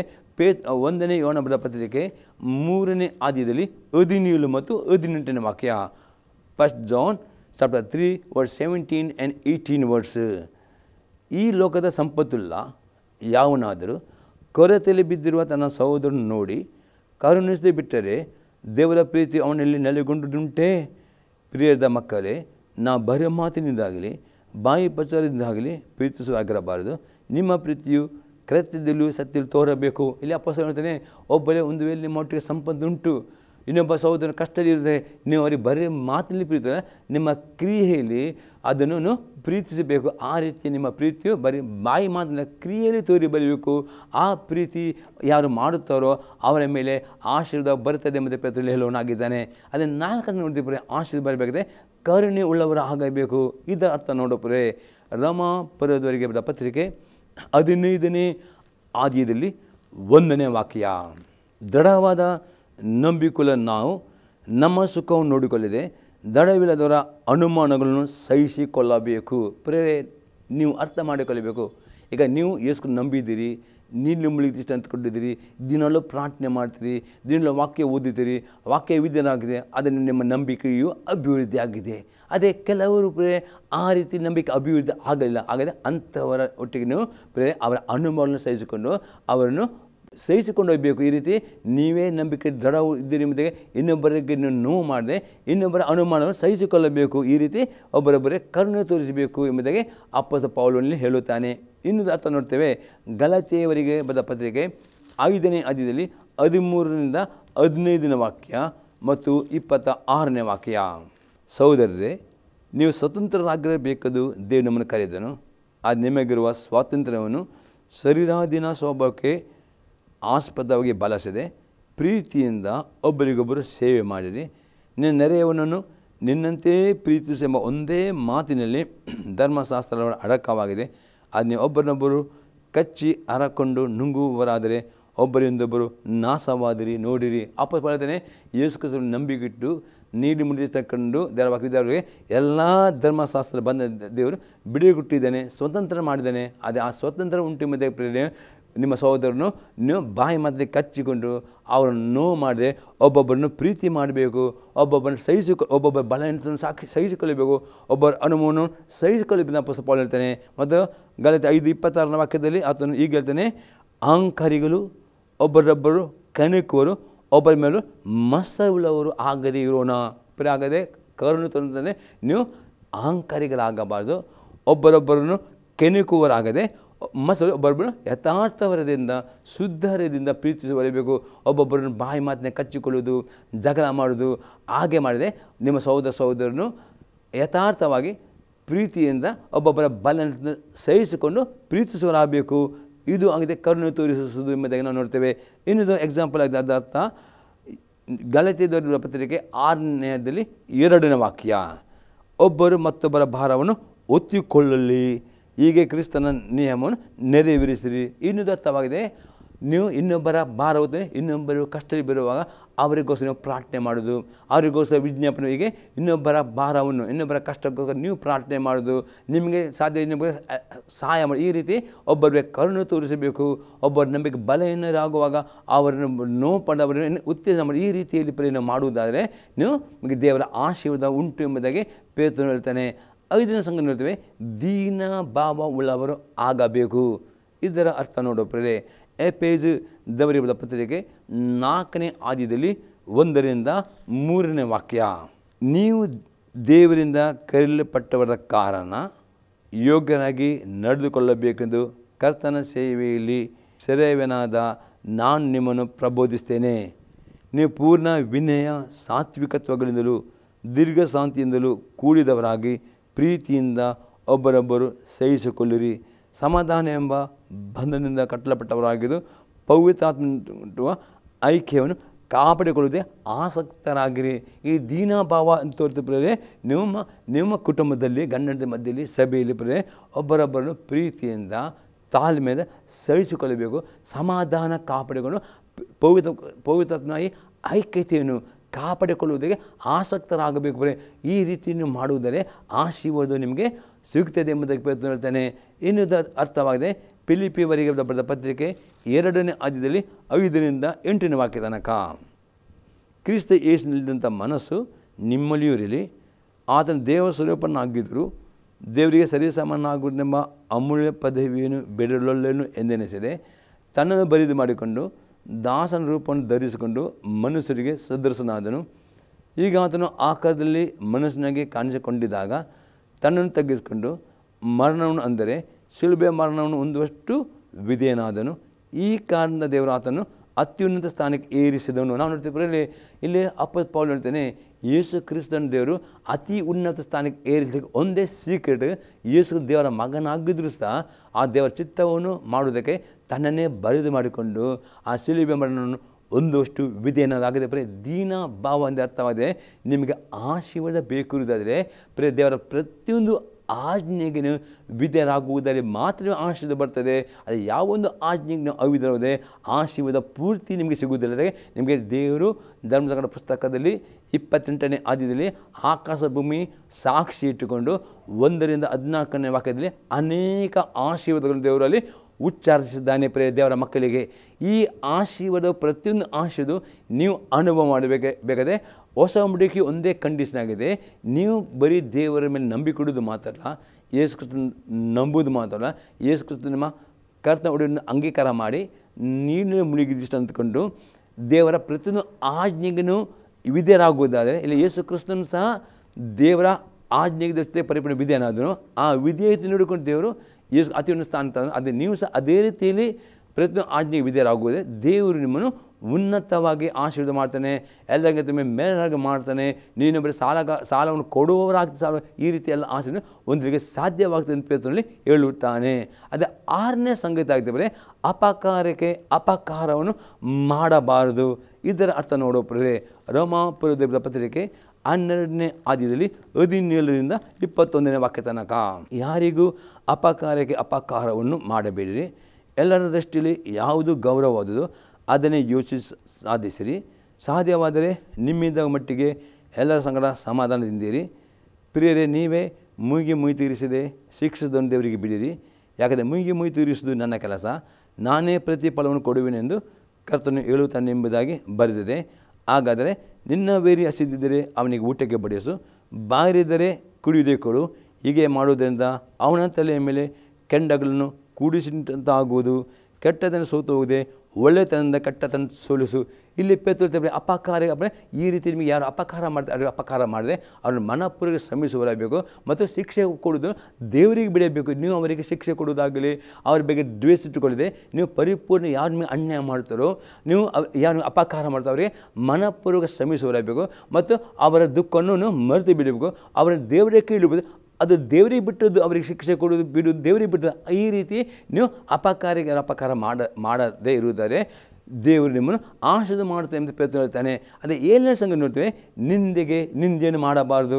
ಅದರ ಅರ್ಥವಾಗಿದೆ ಪ್ರಿಯರೇ, ಯಾಕೋಬನ ಬರೆದ ಪತ್ರಿಕೆ 4ನೇ ಅಧ್ಯಾಯದಲ್ಲಿ 11 ಮತ್ತು 12 ವಾಕ್ಯ. ಇಲ್ಲಿ ಯಾಕೋಬ ಹೇಳ್ತಾನೆ, ಸಹೋದರರೇ ಇನ್ನೊಬ್ಬರನ್ನು ನಿಂದಿಸಬೇಡಿರಿ ಅಥವಾ ಇನ್ನೊಬ್ಬರನ್ನು ತೀರ್ಪು ಮಾಡುವರಾಗಬಾರದು. ಈ ರೀತಿ ಪ್ರಿಯರೇ, ಯಾವುದೇ ಸಹೋದರನಾಗಲಿ, ಯಾವ ಸಭೆಯನ್ನಾಗಲಿ, ಯಾವುದೇ ದೇವರ ಸೇವಕರು ಪ್ರಿಯರೇ, ಯಾವ ದೇವರ ಸೇವಕರನ್ನಾಗಬಹುದು, ಯಾರ ಸೇವೆ ಬಗ್ಗೆ ನೀವು ಅವರನ್ನು ನಿಂದಿಸುವರಾಗಬಾರ್ದು, ಅವರನ್ನು ತೀರ್ಪು ಮಾಡುವರಾಗಬಹುದು, ಅವರಿಗೋಸ್ಕರ ಪ್ರಾರ್ಥಿಸುವರಾಗಬೇಕು, ಅವರನ್ನು ಆಶೀರ್ವಾದ ಮಾಡಬೇಕು. ಹೀಗೆ ಮಾಡಿದರೆ ನಿಮಗೆ ದೇವರು ಆಶೀರ್ವಾದ ಕೊಡುತ್ತಾನೆ ಅಂತ. ಹಾಗಾದರೆ ಇವತ್ತು ಪ್ರಿಯರೇ, ದೇವರು ನಿಮ್ಮ ಕುಟುಂಬ ಜೀವಿತವನ್ನು, ನಿಮ್ಮ ಗಂಡ ಹೆಂಡತಿ ಜೀವಿತವನ್ನು, ಕೆಲಸವನ್ನು ಎಲ್ಲ ಆಶೀರ್ವಾದ ನಿಮಗೆ ಸಿಗಬೇಕಾದ್ರೆ ಈ 7 ಸಂಗತಿಗಳನ್ನು ನಿಮ್ಮ ಜೀವಿತದಲ್ಲಿ ಕೈಕೊಂಡು ನಡೆಯುವುದರೆ ಪೇತ್ರನು ಹೇಳ್ತಾನೆ, ಅದರ ದೇವರು ನಿಮಗೆ ವಾಗ್ದಾನ ಮಾಡ್ತಾನೆ, ಈ ಎಲ್ಲ ಆಶೆಯನ್ನು ಬಾಧೆ ಹೊಂದುತ್ತೀರಿ, ಎಲ್ಲ ಕಷ್ಟದಿಂದ ಸಮಸ್ಯೆಯಿಂದ ಬಿಡುತ್ತೀರಿ, ಎಲ್ಲ ಪ್ರಾರ್ಥನೆ ಉತ್ತರ ಕೊಡುತ್ತಾನೆ. ದೇವರ ನಮ್ಮ ಸ್ತೋತ್ರವಾಗಲಿ. ಪ್ರಾರ್ಥನೆ ಮಾಡೋಣ. ತಂದೆಯವರಿನ ಸ್ತೋತ್ರವನ್ನು ಕೊಂಡಾಡ್ತೇನೆ. ದೇವ, ನಿನ್ನ ವಾಗ್ದಾನ ಮಾಡಿದೆ ಈ ಆಶೀರ್ವಾದಗಳನ್ನು ನಿನ್ನ ಮಕ್ಕಳು ಹೇಗೆ ಹೊಂದಬೇಕು ಎಂಬುದಾಗಿ ಈ ಮಾತ್ರ ಪ್ರತಿಯೊಂದು ಸಂದೇಶವನ್ನು, ಪ್ರತಿಯೊಂದು ಸಂಗತಿಯನ್ನು ನಿಮ್ಮನ್ನು ಅರ್ಥ ಮಾಡಿ ಅದಕ್ಕೆ ವಿಧೇಯರಾಗುವಂಥ ಹೃದಯವನ್ನು ಈ ವೀಕ್ಷಕರಿಗೆ ಅನುಗ್ರಹಿಸಬೇಕು ಬೇಡ್ಕೊಳ್ತೇವೆ. ಮತ್ತು ಪ್ರತಿಯೊಬ್ಬರು ಇನ್ನು ವಾಕ್ಯಕ್ಕೆ ವಿಧೇಯರಾಗಿ ಪ್ರತಿಯೊಬ್ಬರ ಮೇಲೆ ನಿನ್ನ ವಾಗ್ದಾನ ಎಲ್ಲ ಆಶೀರ್ವಾದಗಳನ್ನು ಅವರಿಗೆ ಆಶೀರ್ವಾದ ಮಾಡಬೇಕು. ಮತ್ತು ಈ ವೀಕ್ಷಕರ ಜೀವಿತ ಕಷ್ಟದಿಂದ, ರೋಗದಿಂದ, ಸಾಲದ ಬಂಧದಿಂದ ಪ್ರತಿಯೊಬ್ಬರು ಬಿಡುಗಡೆಗೊಳಿಸಿ ಬೇಡ್ಕೊಳ್ತಾನೆ ಯೇಸು ಕ್ರಿಸ್ತನ ನಾಮದಲ್ಲಿ. ಆಮೇನ್. ನೀವು ಅಂತ್ಯದ ಬೇಡಿಕೊಳ್ಳುವ ತಂದೆಯವರ ಪ್ರೀತಿಯು, ಯೇಸು ಕ್ರಿಸ್ತನ ಕೃಪೆಯು, ಪವಿತ್ರ ಅನ್ಯೋನ್ಯತೆಯು ಸದಾಕಾಲವು ಈ ಸಂದೇಶವನ್ನು ಕೇಳಿದವರ ಪ್ರತಿಯೊಬ್ಬರ ಸಂಗಡ ಇರಲಿ. ಆಮೇನ್. Praise the Lord. ದೇವರು ನಮ್ಮನ್ನು ಆಶೀರ್ವಾದ ಮಾಡಲಿ.